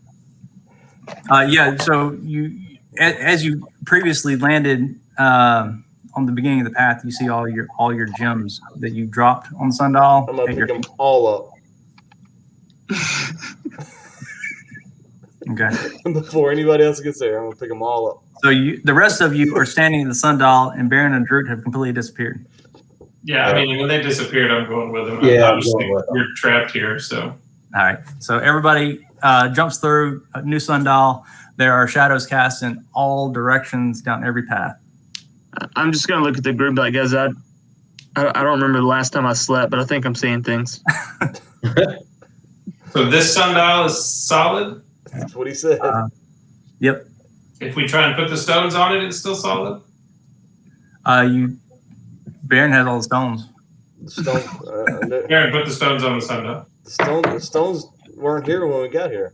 It was just me and Darut. All right, Terry's going to pull out his book and just sit there and not do anything. So what I'm going to direction are start we going casting now? Identify as a ritual on my wand that I got. Just waiting on the group. Well, hold on. We got to remember, there's somebody who's being like fighting for his life. We need to hurry. Yeah, I'm sitting on the ground with my book out, holding my wand. I'll give him his Which- stone All right, back. whoever is proficient. So, are you going to put the gems on the sundial, or are Yeah, you going to okay. afford them? Yeah, just whatever. I don't, All right, so you drop the gems on the sundial as if you're rolling dice, and they just kind of scatter across the top of it. No effect. okay, I'll pick them. All, I'll pick them all back up and give Carrick his,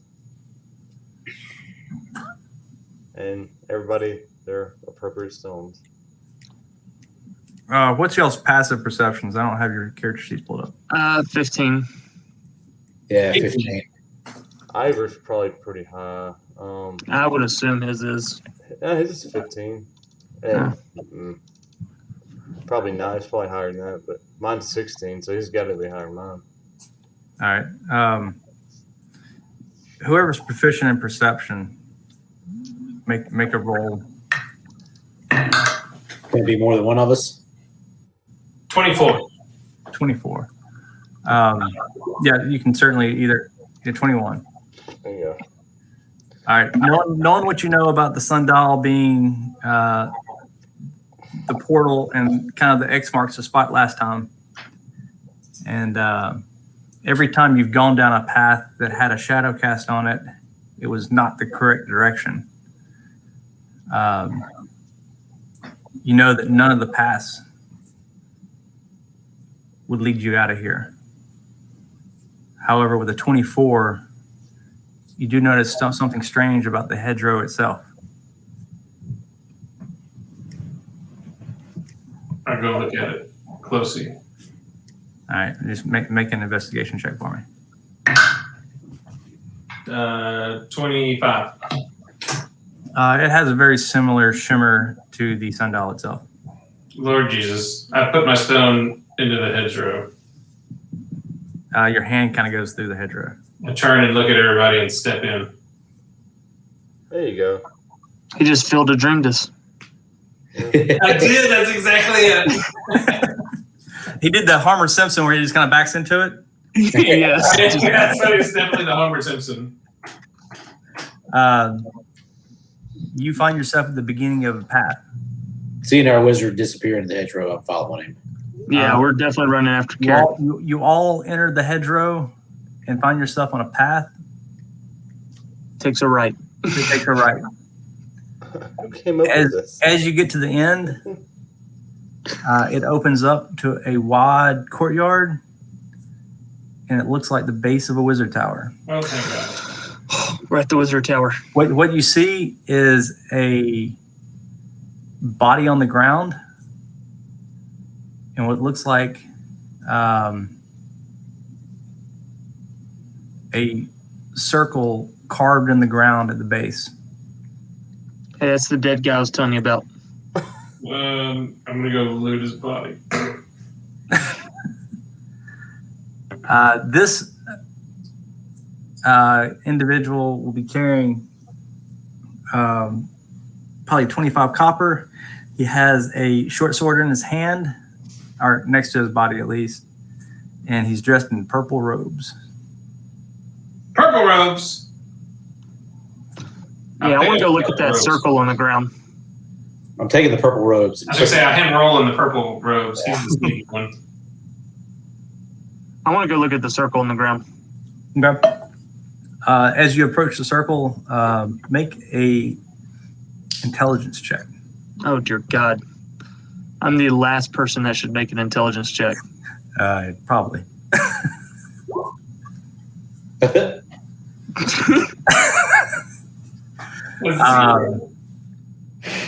Druid goes, there's some square on the ground. So, yeah. It looks like a very ornate, like, garden that nobody's planted to you.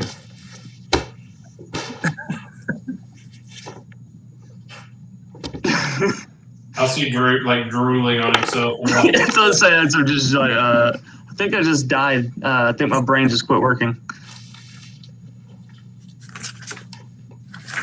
All right. I will remind the group that he said something about an hourglass that would transport us to him or take us to a dungeon to him where he'll meet us. Yep.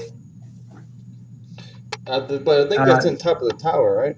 Carrick, as you approach Darut, just kind of staring at the ground, you would notice this as some sort of portal.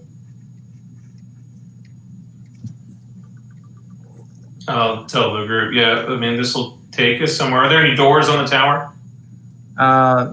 Make a investigation check for the tower itself, since you're here, and it's 29. the tower itself is fairly tall and pretty wide at the base. It has two structures coming off the side at like a 45, going to two looks like pillars basically. In the main tower, but the tower is smooth all the way to the top, and all you can see is the balcony. How tall is the top, and how tall is the balcony?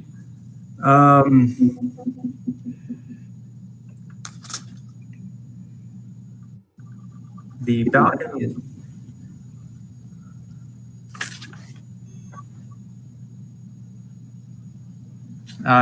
the tower is roughly 100 feet tall, and round, it would appear, is about 80 feet. 80 feet around, 100 feet tall? Mm-hmm. And what about the balcony? How far up the side is that? All the way at the top. Oh. But it has these two. If it were normal construction, you may look like support beams coming off the side, going to pillars that are roughly 20 feet to either side of it. You want to jump in the portal, or you want to maybe try and get to the top of the tower? I'll say, I'll remind us that he said he was going to leave us an hourglass down here at the base of the tower.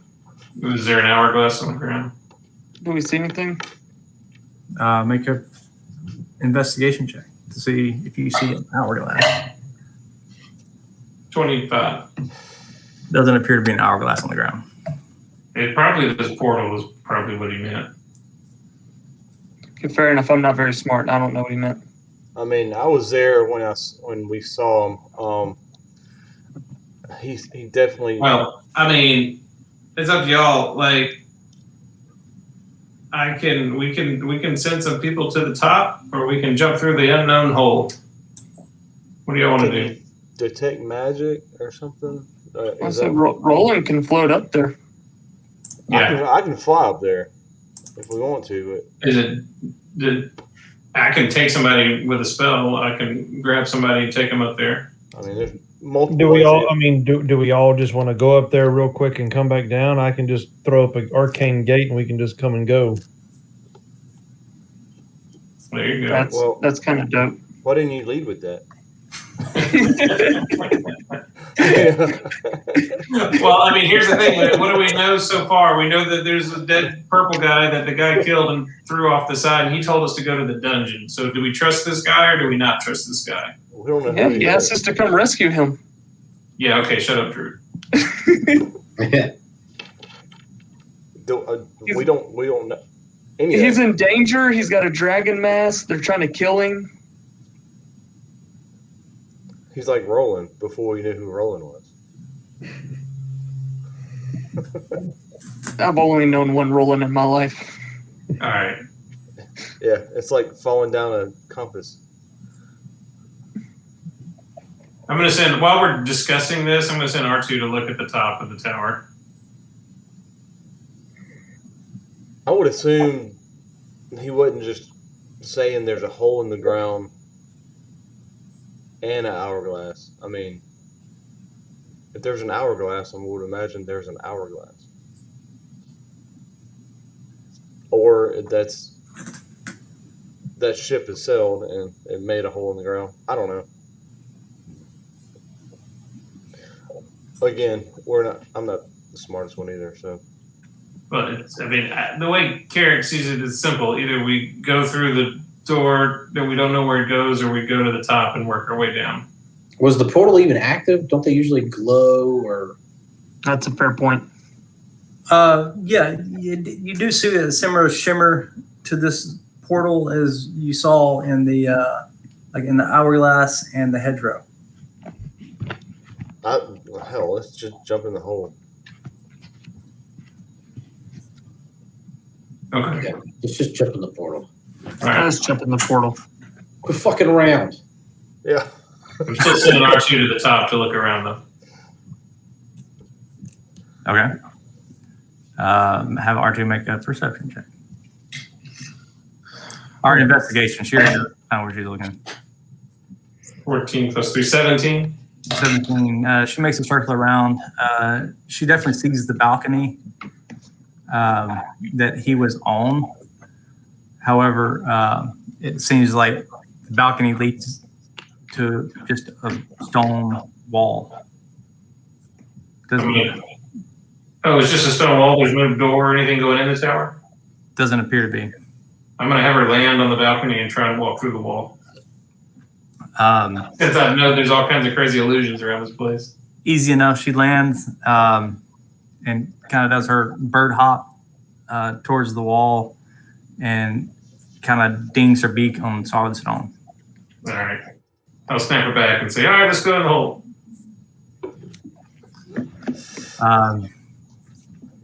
You all jump in the hole and you end up inside a circular room. In cages. As long as it's not a hedgerow. I swear if I see a sundial. Carrot's just touching everything. Oh, wait, no, he's not. I think it is safe to say now that we're at the Wizard Tower, I would throw up a Detect Magic just to look around. All right. You end up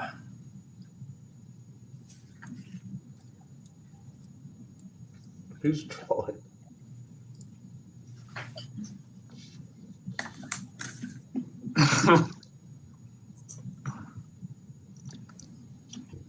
Is that a sundial? It's casting a shadow. you end up in the Dick Shadow. you end up in a square room with a table. It looks like appears to be a dead body, and the platform that you kind of teleport into on the wall behind it has square symbols inscribed on it. Am I within 60 feet of that dead body? Yeah, for sure. Yeah, divine sense. It doesn't appear to be undead or a fiend. Okay. If that's what you're. Yeah, that's exactly what I was checking. But wouldn't you get a ping from Certainly do get a ping for a fiend. You would always think there's a fiend around. Hey guys, there's something following us. I definitely smell a fiend here. That's right. I still don't know really that. Well, no, you kind of told me. Yeah, he did warn you. Yeah, he did tell me a while back. Yep. But nothing other than what I would already expect. So, for the stones on the wall, are they like a language? Are they pattern? What is it? Hold on, I'm pulling that up. I wrote it down.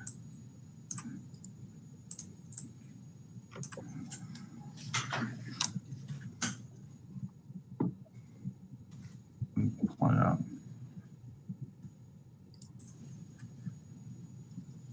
All right, so there are several symbols.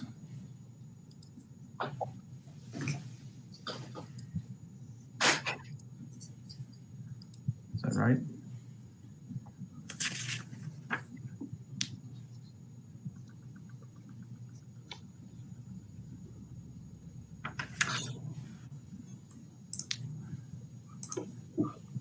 I want to make sure this is right before I send it to you.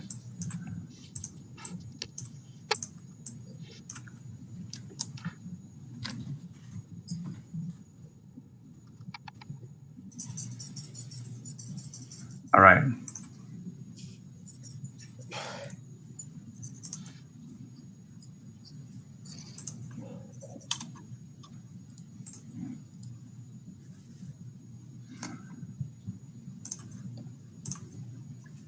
All right, so these are the symbols that you see on the wall. Oh, From top to bottom, or however you want to see it. Oh Lord, don't do the sundial. Please no. Oh, he did say Hourglass. didn't he? Yep, hourglass is in there. And chairs. Fucking chairs. So, like, is the portal thing that we just came through, is it still active? Is it still glowing? No, just the symbols on the wall are glowing. No. Well, Drew, touch the sundial.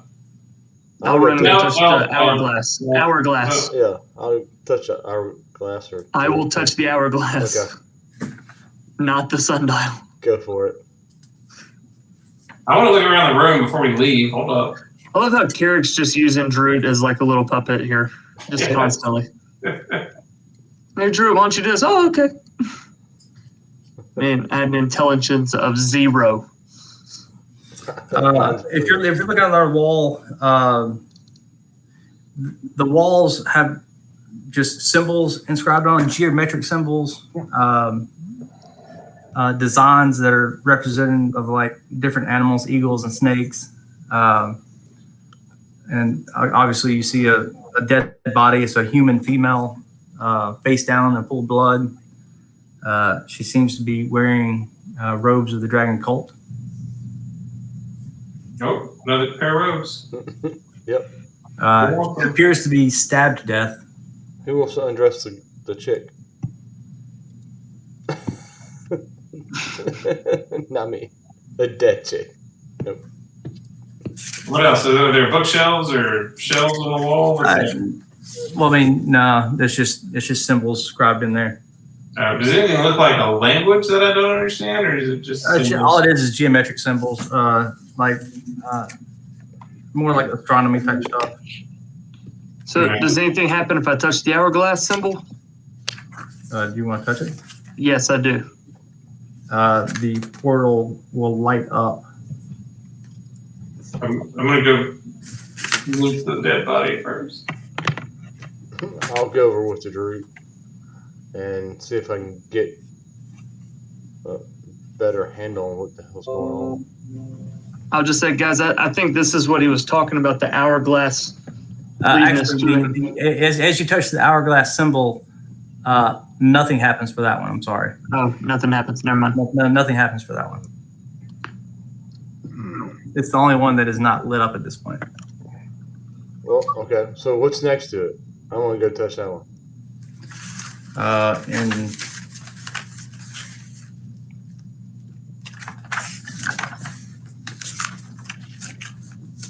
If it's in order, I would prefer a square above a sundial. Hourglass. Square. Yeah, Square. square. Touch it. you touch the square. Yeah. Easy enough. The portal will activate. And anybody that wishes will be. Are y'all getting in it, or just Baron? I'm definitely getting in it. Yeah, Alright, sure. Baron.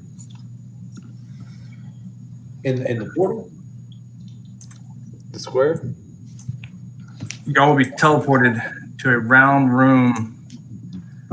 In this room, The square symbol took us to a round room.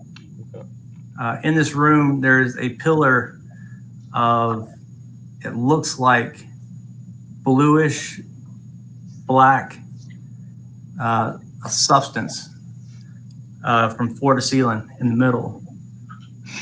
It seems to be surrounded by some sort of electric energy, and it appears that there are 3 members of what you know to be the Dragon Cult.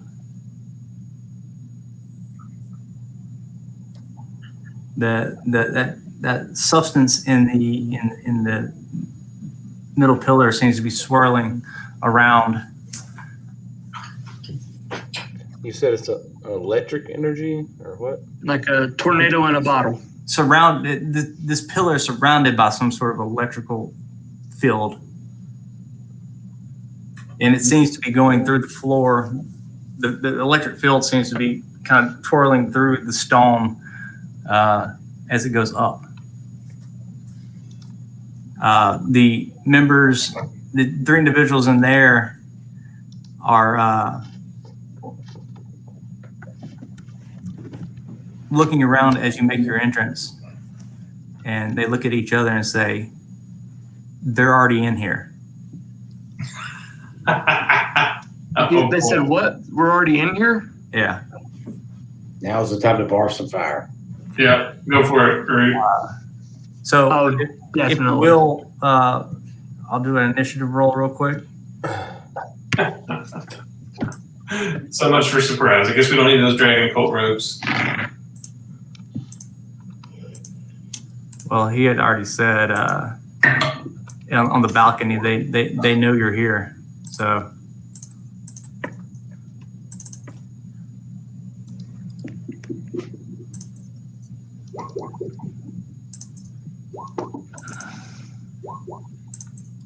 Hey, the computer rolled what I rolled. Going last. Awesome. Let's see where Ivor's going.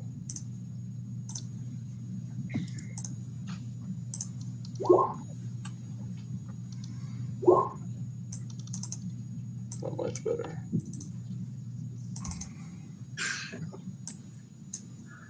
Whoops. Nice. Just wanted to see how big a 30-foot cone is. Oh, yeah, he's still breathing fire, right? Dude, if you can do that every turn.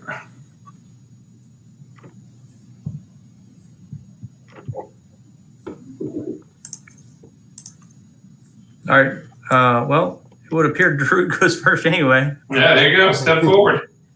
Blowing fire. Yeah. That's awesome. All right. Oh. So these 2 will have to make dexterity saving throws. Yeah, I don't know. Ivor probably wouldn't have been in the front, but or in the middle of that whatever cloud it is, but He fails. This guy, the one to the north, fails. Okay. Yeah, you can get rid of it. I was just trying to measure it out. Yeah. Pretty sure there's another one somewhere in the dark that I can't see. There you go. I got it. 13, he passes. So it is 4d6 damage. nice. That's just free damage. 15. 15 points of damage. Yep. All right, so this guy will take 15.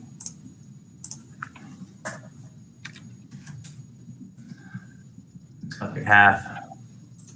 I'll give him 8. They're resistant to fire. He's saved. So Oh, okay. And I'm going to run towards this guy. okay. Jack.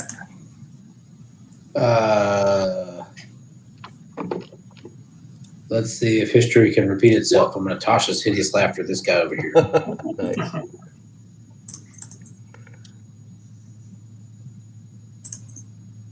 Oh, yes. This guy is again laughing. He's pretty much out of the fight. I'm going to just move back here.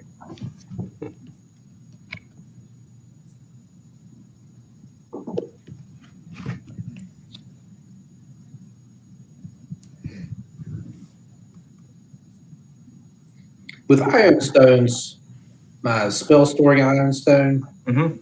do you have to put what spell, or is it just You have to cast a spell into it. You have to preload it. Okay. I think it's pretty safe to say I wouldn't have put that in there. Yeah. All right, so it's this guy's turn, and Darut is directly in front of him.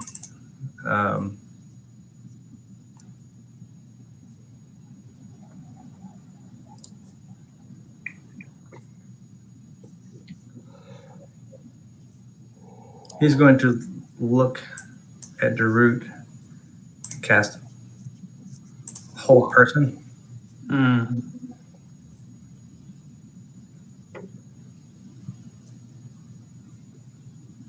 So wisdom saving throw.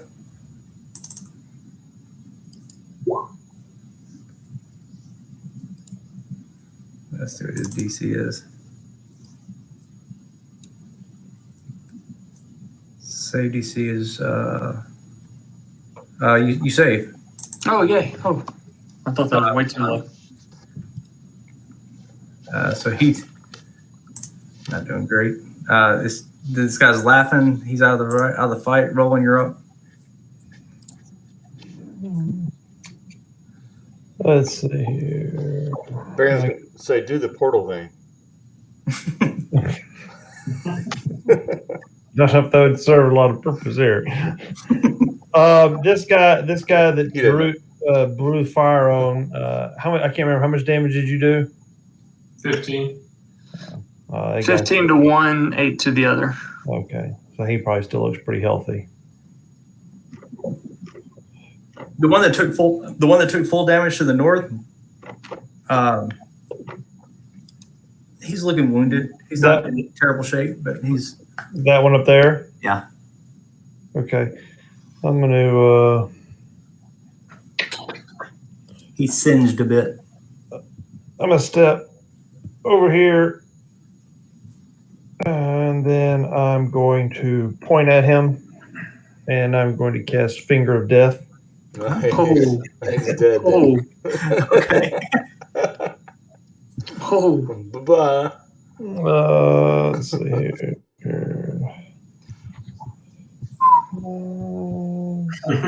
Druid is going to be at odds with that spell. I was already off put by the last time. This was I tried to kill Jarut with the Finger of Death in a one shot. All right. Yeah. He'll need to make a Constitution save, and the save is a 17. Oh, he made it. So he'll take half. Half of 55. Yeah. He's dead. Okay. He kind of withers away to nothing. Well, no, he doesn't whiz away to nothing. He now rises to the. Oh, that's right. That's right. He is a slave to you. Oh, yeah. He's undead, right? Yes, he raises as a zombie. That's awesome. Roland got a zombie for the day. He's Well, got a fiend and an undead. Well, the other one's back in town. He's number 2. No, that's true. He didn't come with us. No, I left him hidden underneath the trash. Yeah, he put a kind of like a blanket over him and dressed him up. Because remember, because I didn't know about it at first, and I was walking around, and I was gonna, if I ran into him, I was gonna kill him. But Roland grabbed me and pulled me aside and showed me. Yes, I thought I was doing good for you. That's right. That was a great deal. Right. So anyway, so that's my movement and my action. Yes. As he kind of shrivels up and falls to the ground, he pops back up, and he's kind of just staggering in place. Ivor. Okay. Luckily, Ivor, I think, is obscured from that. So he won't shoot your new zombie. He'll shoot at Jarut's fellow over here. All right. So I need to do a deep dive on his character sheet. 14 to hit. On the fanatic, that hits. All right. Be 9 piercing, and he'll already hunter's mark. Okay. Hang on.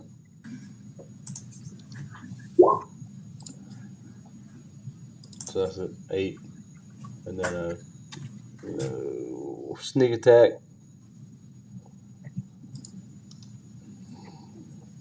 Where is it? 11. 19 plus 9. Yeah, he's dead. Cool. So the only guy on the ground, the one guy on the ground is laughing. He's the only one left. All right. Well, seeing that he's last, I will just like walk away from the flaming tower thing, like all the way over here. And I will, like, you'll see my fingers start to sparkle with a firebolt, and I'm going to tell him I'm waiting on y'all's signal, and I will hold a firebolt on the one guy that's alive. Baron will walk over there. Baron, Darut, you want to make your way over there as well? I want to walk over there, and I want to attempt to put the manacles on his hands. I'll hold him down. Like arrest him. Okay. It's easy enough to do. He's on the ground laughing. So you don't have much trouble. He thinks it's hilarious. So I'll put the manacles on and be like, do y'all want to question this guy? I'm going to start looting Roland Zombie. Yeah, we can question him. I mean, do we want to ask him some questions? Yeah. I mean, don't we already really know the general? Maybe he intent? can- I kind of want to know what this damn thing is in front of us. So wait, I'm wondering if he can navigate the symbols in the portal. yeah, Trevor, are these Dragon Cult or are these Red Wizards? These are Dragon Cult. Oh, okay. Yeah, but before we kill him, we could ask him what the thing is in the middle of the room.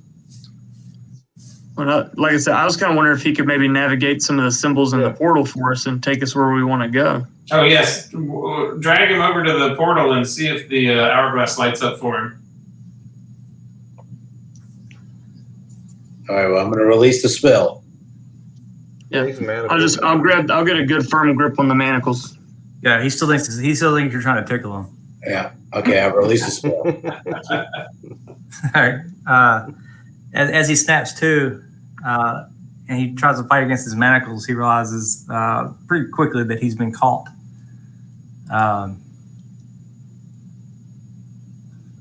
And he says, "Well, I guess we did find the intruders." I think the intruders found you. He goes, "I guess y'all are more fortunate than the previous one." Who was that? Previous intruder? As in singular? I don't think you understand. This is our castle. I don't even know where we're at. He was confused. He's like, "I don't know." No. I want to just kind of turn him and face him towards the glowing pillar in the middle of the room. Be like, so first off, what the hell is that thing? He kind of looks at it. He goes, "I have no idea. It's been doing this ever since we got here." Go push his face in it, Drew. I really want to. Do it. Do it right now. All right. See if he gets nervous before you actually do it. Is it going to hurt you? Let's actually do it. As you pick him up and But you we can put the zombie in there. kind of eye this swirling bluish black pillar that's surrounded by basically electricity that is shooting directly through the ceiling. And you kind of grab him. He definitely does try to fight you. I'll help Yeah, that's Darut. right. I'll assist Darut. I mean, kind of mobster style intimidation. Just like want to get him close to it, where he feels the threat of it, but not actually like put him in yet. Okay. As you walk him over there, and kind of force his head towards the pillar, and he is definitely fighting you with everything he's got. But he's got Baron and Darut on each arm. He's not having a lot of luck. Yeah, like unless you want to find out what this does when a person is thrown into it, Why don't you tell us what we need to know about this tower? He said, I'll tell you. Make an intimidation check Okay. Drew. with advantage, since you have him very near death. Jeez, both of those were terrible, though. 17. 17. You can tell his voice is cracking. He's starting to sweat, and he said, I'll tell you what I know. Just don't put me in this thing. Well, if what you say is good enough, let's see. Start talking. He said we just came here to escort the dragon mask, as we were told, so the wizard here could inspect it. Do you know where the dragon mask is? Not currently, no. I assume it's in the tower. All I was told is that there were some people in the village. I assume it was you. They called them the Iron Lords. Yeah, it's us. Drew's just gonna be straight up honest. To prepare for them. They may be entering the tower, and we were sent to this level. So, What are these green things? How do we get to the next level? What? It looks like water, Carrot. yeah, how do you navigate this tower? Like, you touch the little symbols and portals light up? Like, explain that to me. He'll say, yeah. The way it was explained to me is you just choose which level you want to go to, and you hit the, whatever symbol you want to go to. So, how come the hourglass did not light up when I tried to touch it? He said, that's the only one that doesn't light it for us. I've only seen a handful of people go through it, but it requires a key to activate the hourglass itself. And that's when Carrico goes, did we leave the key out front? He goes, I'll say, Carrick, I told you there was an hourglass somewhere out there. I mean, I looked for it. There was definitely a mention of it, but the guy at the beginning said, Well, he said that they could get to it before us. he held it up and said, this is the key that will let you in the portal to the dungeon. He said, I'll leave it behind for you, Oh, I'll leave it behind for but you. others may find it before you do. I thought he said at the bottom. Never mind. Yeah. So didn't we looted the first guy, right? Yes. Yeah. He didn't have it on him, I He didn't guess. have it on him. No. Did we loot the lady? Did we loot the dead lady in the first room we went to? I think the fact that there was a portal meant somebody found it already. Right? Yeah, I'm thinking when he said he was leaving it behind, it might be at the top of the tower where he was. Well, he just said if somebody finds it before you do, it'll. I mean, so somebody in this tower has the key. So I'm gonna ask this prisoner which symbol is for the top floor.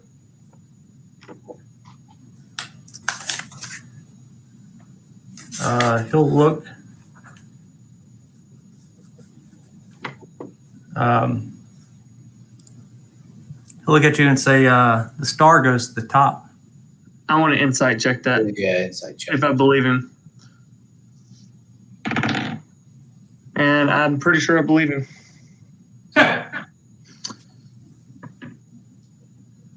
What did he say? The star? Mm-hmm. The star goes. Yeah, I'm just gonna turn to the group like, yeah, guys, hey, it's the star. The star leads us to the top room. He said, but he said you're not going to make it to the top. He said everybody in this tower is looking for you. He said you're going to end up in the prisoner quarters with the last guy that tried to come through here. What symbol is that? He looks at it's the lock. The lock. Okay. Ivor at this point would 100% look at Baron and say, "Stick his head in that thing, see what happens." Well, don't you want to ask him what the other symbols are? Not really. That's Ivor talking. Who's the guy who they talking about that came before us? Do we know? Well, that's what I'm wondering too. Who's the guy that came before? Yeah. What did he look like? Was he a dwarf with one eye? Huh? Was he a dwarf with one eye? He goes, no. He was human. Ash and gray skin with tattoos all over him. He's a weird looking fella. Sounds like our people.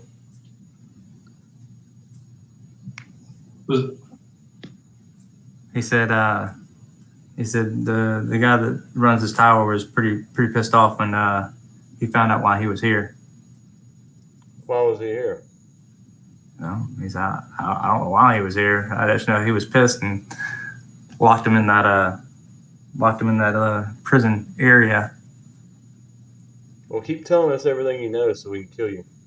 But yeah, who runs the? You said the guy who runs the tower. Who runs the tower? They call him Jorgen. Prawl. Jorgen. Sounds like something you wear, like pants. Because I know it's a weird fucking name, isn't it? Jordan. I know a Jorgen.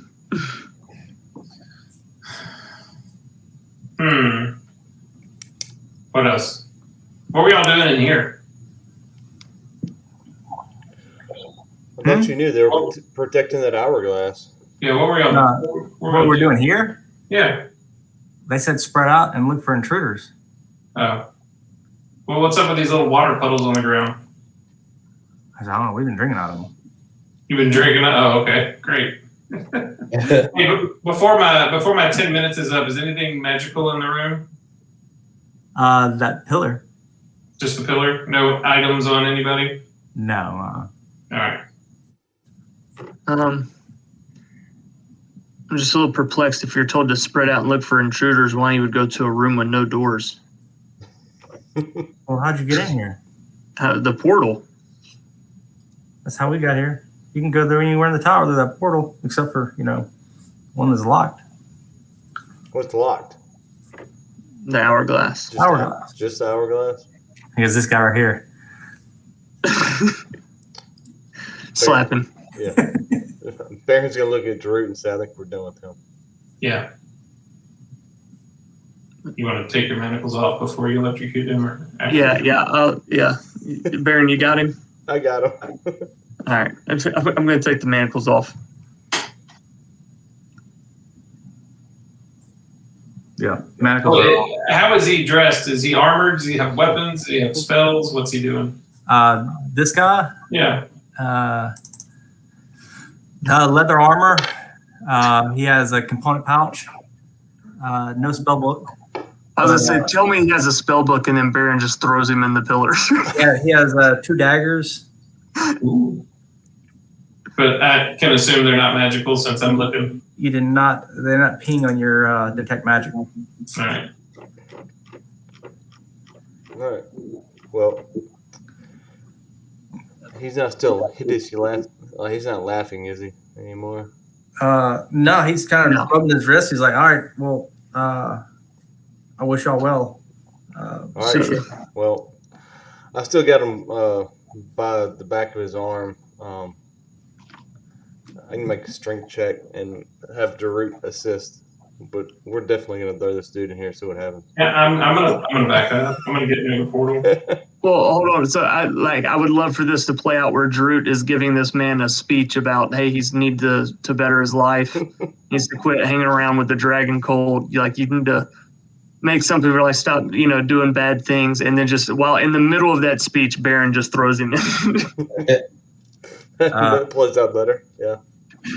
Darut is giving him life guidance and advice, while Baron has a grip on his arm. Baron, as you go to throw him, make a strength check. Yep. Oh, please fail. That would be hilarious. I probably would fail. Strength. You go to grab his arm and throw him into the pillar, but he breaks free and is like, "Listen," he said, "I'll change my life. I'll get rid of these robes right now." Take them off.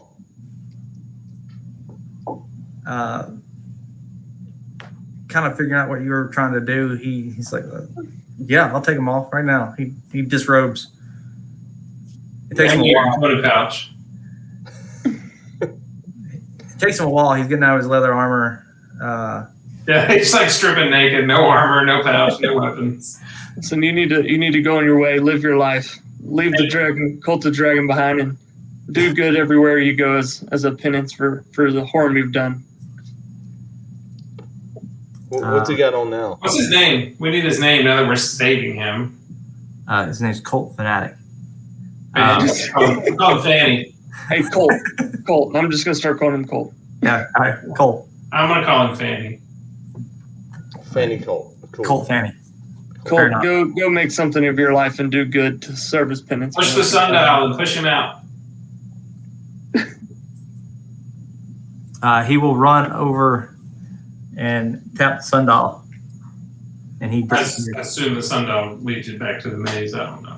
Yeah, he punches the sundial, and now he's gone. Well, at least now we know the way out. Yeah, we should have asked him that before we told him to just leave. We did. We saw him leave, so. All right. Next floor, let's go. All right, you want to go to the Is there store? anything else in the room? Like, is there any objects or anything? No, that's it. No I really writing on the can't wall? touch that thing. Nothing. All right. Where are we going? We're going to the prison? I really kind of want to touch that thing. Oh, I was trying to with somebody else's body. I know. Okay. Have fun. I'm not going to. It's okay. I'm not going Y'all to. just let him run off, so it's okay. He's changing his life. Huh? He's changing his life. I'm still feeling guilty of killing the 2 innocent people at the last dungeon. Yeah, I'm That was feeling a so cool. shift here. I'm feeling a swing. I still feel guilty over that one. Yeah. Druid's supposed to be a holy paladin. That feeling, He really is. that feeling passed. Yeah. Too bad he's just friends with us. All right. I'm going to go push the lock unless y'all have any other plans. Yeah, let's do it. What about the store? Let's go. But I want to see who this prisoner is. Well, yeah, we got to go to Okay, the lock first. that's fair. Maybe they have more information for us. That's fair. We might And have. we can talk to him without letting him out of the prison first. We might have a new NPC, but we're gonna have to fight somebody. You don't go to a prison without being invited, or Well, somebody put on some robes and go through first and see what's up. well, I'll pick this dude's robes up. How about I that? think somebody who might be like really persuasive and good at lying to people ought to do that. Yeah, somebody that like talks to people with advantage and like hide buffs and stuff. Y'all talking to me? No. But we do have robes on the floor now, so we have an extra pair. I mean, I'll put some robes on and walk through. I don't care. I will too. But And we have a zombie. But does the zombie like look like a zombie? Like, Oh yeah. how fresh is our zombie? Well, then, yeah. I mean, I don't need a pair of robes. I can disguise myself, so I'll pick up one of this. So he doesn't need the robes, just some clothes or something to drape over him. I'm gonna put it on him like I did the last one. Yeah. Oh, I'm wearing plate armor. I don't think I'm getting a robe over me and pretending I'm a cult of the dragon. Y'all want to make me the false prisoner? You're also Yeah, put the oh yeah, you're Chewbacca. Put the manacles on I'm yourself. Chewbacca. Put the manacles on me. Yeah. Oh yeah, for sure. you act like you have the manacles on. And who else? I mean, who else? So Roland's gonna do the thing. We got 2 sets of robes. I'll take the robes we just took off this dude. Didn't we take a robe earlier? Didn't we say we did? I think somebody. Yeah, we've got like 3 sets of robes. I think we have 3 sets of robes at this point. So 3 robes, and then J-Make and Roland don't need them. I don't really need him either. I have glamour studded armor that I can turn into. Oh. And So we're walking through to the prison as with our prisoner then, right? Yeah. Yeah. Yeah, I'm the prisoner. Yeah. Basically, hold my beer. We'll Yeah, how let's this just see what goes. happens. Let's do it. All right, you walk over, you press the lock symbol, and you're teleported to another room. So Farouk's our prisoner. We're Cult of the Dragon, correct? Yeah, that's the All right. ruse. You're in a smaller chamber surrounded by several rooms. The doors on two of the rooms appear to be open. They appear to be barred, but they're not currently in use. But one of the doors is shut, and that'd be the one to your right. I'm gonna send R2 to her home because I doubt many people are walking around with owls on their shoulder. You're probably right about that. Might be a tip. All right. Do we hear anything? Like any voices or anything? You hear voices in the room to your left, behind the closed door. The closed door, the one to the right's locked. Well, yeah, the one to the right is locked and closed, or closed. The one to the north is what? The north, like right here, Yeah. is open. Let's go in there. It's open. Do we hear anybody in there? No. All right, Carrick's walking in. Uh, Walking in the south one. The south They one? appear to be empty cells. Oh, it's just a cell, like bars. Mm-hmm. All right. But open. You can walk in if you'd like. I tried. It wouldn't let me. But, oh, there I'm in. Okay. Well, let's go in that south door then.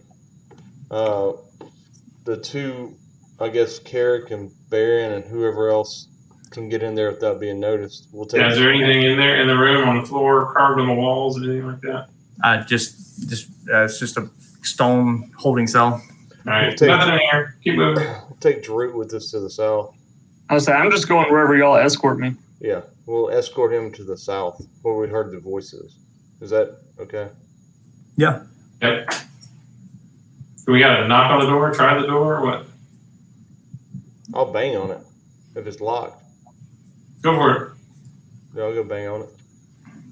And everybody else except the zombie we have. is Maybe zombie goes last. That's fantastic. We have a might zombie get some walking with more us. robes here. Please tell me he's just like randomly moaning and groaning as he. All right. Put robes on the zombie. Yeah, I'll Sure. bang on the door and say, "Hey, we got a prisoner, or whatever. I don't know who's in the damn room." So Hey, and then Carrick will just whisper in your ear, "Try opening the door first." he said it was locked. Oh, he did? Well, yeah, I did. I shouldn't have, but I did. Oh. You hear a voice from inside saying, "Who is it?" It's Jolden. Well, yeah, Colt. Remember, Jorgen. It's Colt. Hey, look, we got a prisoner. We just need y'all to handle it. Yeah, we caught one of them. We caught one of the guys. We're tired. We're tired. We're over this. We just He want to said- get some sleep. Make a deception check. Oh shit. Got good. Did you say we were helping? yeah, I mean, who's making the deception check? Baron, since he's talking and telling a lie, but he's I did okay. Better than that you strength hear check. some muttering from inside. He goes, "All right, hold on a second. We're just getting ready to move this prisoner." You hear some keys rattle from the inside, and the door opens. What do we see? Hold on. As the door opens, Jesus Christ.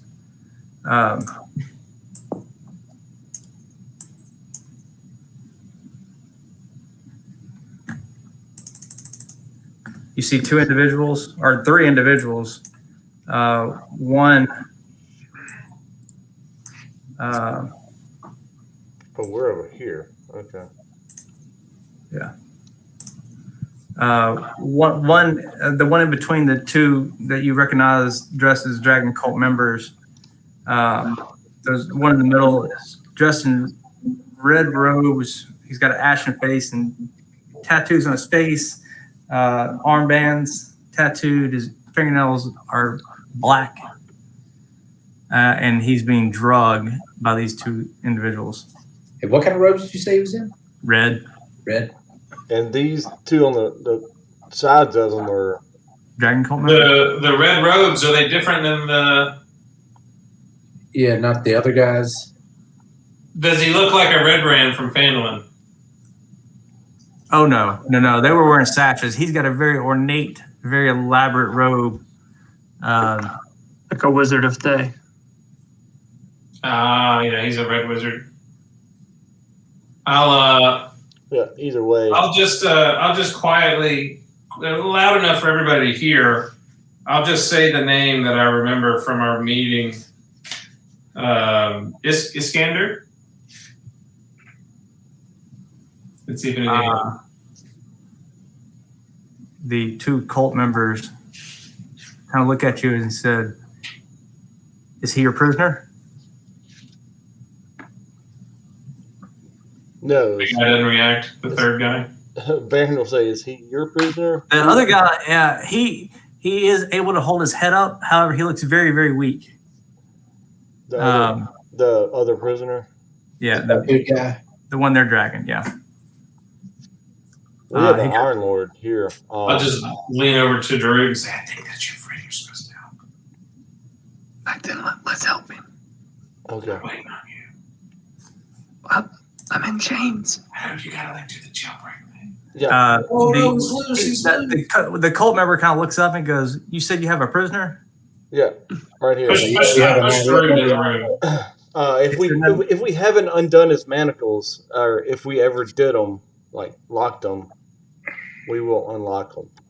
But I think we were like falsely locking them. But I definitely Yeah, feel like you said, this is- pretend they're Well, locked. this but they're not is actually straight up. This is straight up the first Death Star. yeah. He's loose in there. He just looks like he's. locked. Yes. He said, "Hey, listen, it's getting crowded in here. He put him in another cell." He said, "We've got to move this prisoner." Okay. Well, what was your name? And I'm gonna start walking up to him. I don't think I've met you yet. The one to the south.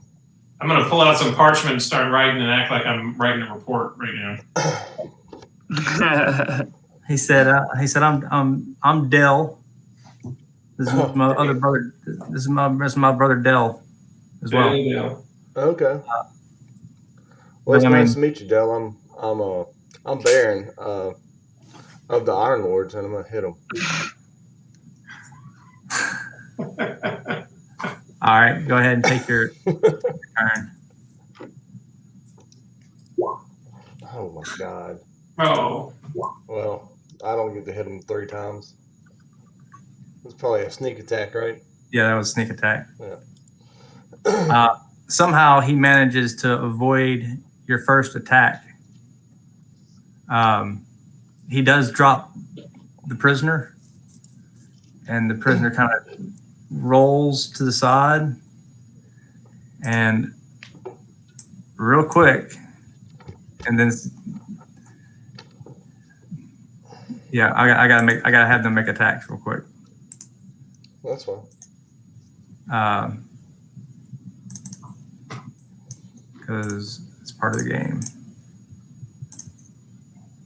They're attacking who? Baron? No, well, I want y'all to roll initiative real quick. No. But this should not take very long. But if they do get a hit on you, I need That's fine. it. I'm the asshole, so. Ooh. Ivor's gonna go first. I don't know. Oh, maybe so. He's way more dexterous than me.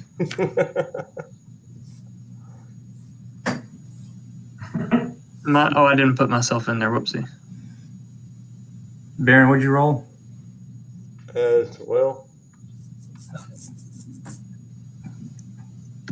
Yeah, I'm 0. Straight Okay. up. Good. Perfect. Good. I'm at 21. I got you in there. All right, so Ivor's up. Okay. He'll slide to where he can see through the door and pop this guy up north. This guy. Hunter's mark. If he hits, let's see. 22. As he eyes the target, he kind of notices that normal arcane target that watches over the target doesn't appear. The normal arcane what? You mean his hunter's mark? Yeah. But the arrow does still fly true and hits him for 10 points of damage. All right. Sneak attack. Let me get there. 11. So 20. Well, he's got two strikes. So the first one hit, and then 19. 19 hits. 12 piercing. This guy's not looking good. And he's gonna step out of the way. Everybody else's way. So Drew, you're up. Can I get past Baron? Yeah. Okay. And let's see, which one's the prisoner? Because this is my first time seeing the tokens. The one in the middle is the prisoner. Okay. Yeah. Then I'm hitting this dude up here. All right, go for it. He's dead as shit. 29. Yeah. That's 15. 15. You cleave this dude almost in half as you swing. Just as you come across, you barely miss the prisoner who's kind of dragging on his knees, and you cleave this guy almost in half, and he drops the prisoner to the ground as the other guy's already dropped his arm. All right. I still have some movement. I want to slide, put myself between the prisoner and this other guy Okay. and turn and face him. And if I still have any left, I would like to breathe fire on him. Oh gosh. Yeah. He's that tiny little room. You still have probably a good, you probably, 20 minutes of it, 15 minutes of it so far. So Okay. you can certainly breathe fire on him. That is my second attack action. I'll breathe the fire on him. Okay. It's a dex saving throw. He does not make any rolls at 11. It's rolling in.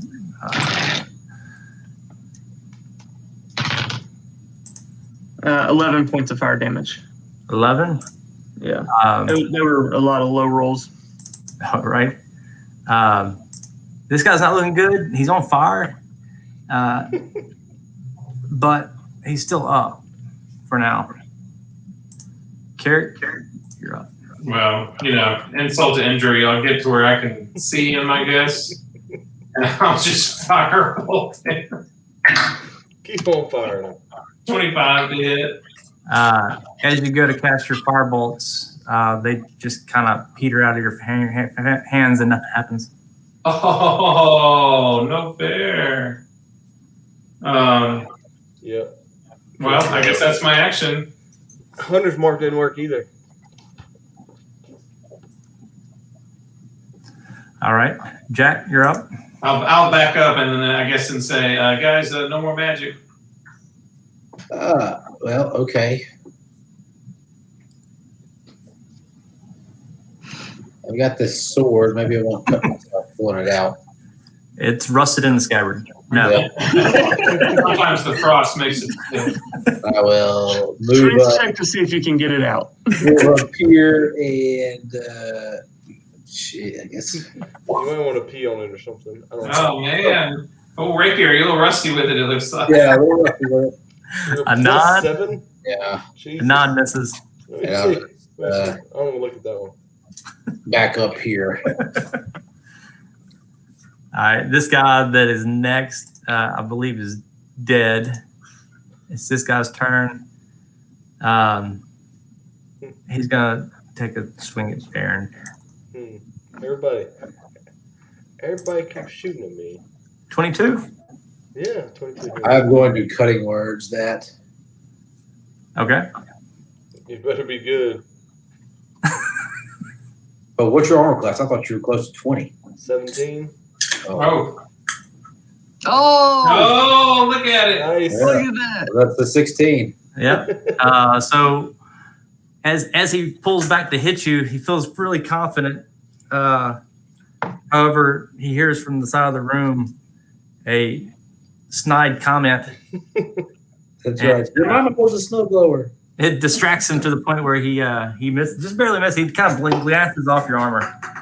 Then I would like to take my reaction, the Sentinel feat, and take a swipe at him. Go for it. 27 to hit. Yes.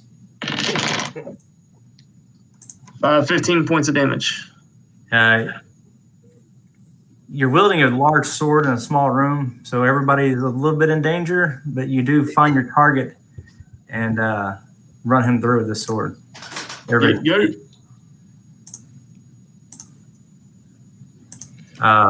Basically, I just picked the fight, and I didn't do shit.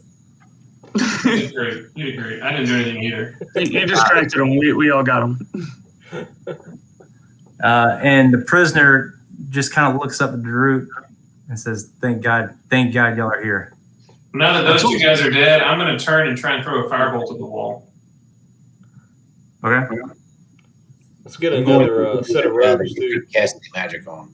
If you want to throw a firebolt, you kind of do your motion and nothing happens. Still nothing. So it must be the room then, huh? Yeah, maybe. I thought it might have been the person, but I guess not. Unless it's you. It's a jail cell, so I bet it's for people that can't use magic. It's probably. This place sucks. So let's leave it quick. As a matter of fact, Anti-magic field or something. as a matter of fact, I'm going to step back out next to my zombie friend over here. As Baron walks out, the zombie's standing there and he kind of looks at him and like 3 teeth fall to the ground. And kind of, the zombie looks down and he kind of looks back up at Baron. I love that we have zombies. I'll actually talk to the zombie and say, "You looking good, dude. You looking good." I can almost see that, Trevor. Like he tries to smile at Baron, and that's when the teeth fall out. Just All right, let's talk to the prisoner. What's your name? Why are you here? Who's your mama? He goes, I'm Nye Mitka. Mitka? Nye Mitka. I'll look back at Kieran and be like, hey, is that the guy who sent the letter? Nope. That's not? Oh, crap. He said, what letter? I'll look at her like, are you the guy I saw on the balcony outside the tower? Well, you saw him. You would know. I saw him. He was a long way away. He said, no, I've been in this prison for 2 days. 2 days. Why are you in the prison? Yeah, why'd you come here? I came to retrieve the blue dragon mask. Who are you working for? I guess at this point myself. Oh, you want to work for us? Carrie has no social skills. He just goes straight to the ass. He goes, it's funny you mentioned that. Do I need to come back in there? He said I was going to retrieve the mask and come looking for you. I assume you're the Iron Lords? Yeah, that's us. Like Red Dragon people. He heard me say that to that guard. Who sent you?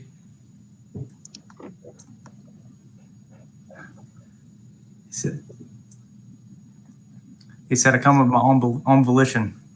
I'm a member of the Wizards of Thay. However, I come seeking the blue dragon mask to keep it out of the hands of the cult of the dragon. Well, that's what we want. He goes, however, most of my people fight for the cult themselves. But we have to trust you. You're a prisoner. So do you fight for the cult anymore, or like if you broken rank? So I guess we find ourselves with a common enemy on multiple fronts. He said, I cannot be part of their thirstful vengeance anymore. You probably heard one of my sermons. Is this guy still bound? No, yeah. What does he have on him? I was just like patting him down. You touching the prisoners? I can tell you. I assume my detect magic like faded when we came in here. Yeah, you have none of that. He has a component pouch. His robes, he is heavily tattooed. As you've seen some red wizards before. You ran to one on the ice castle with Yeah. He got Black yeah. Black Caucus? Black Caucus. Black Caucus. Wasn't that the guy's name? That's what we called him. Yeah, that's what it became. But he said it appears our enemies are your enemies. So what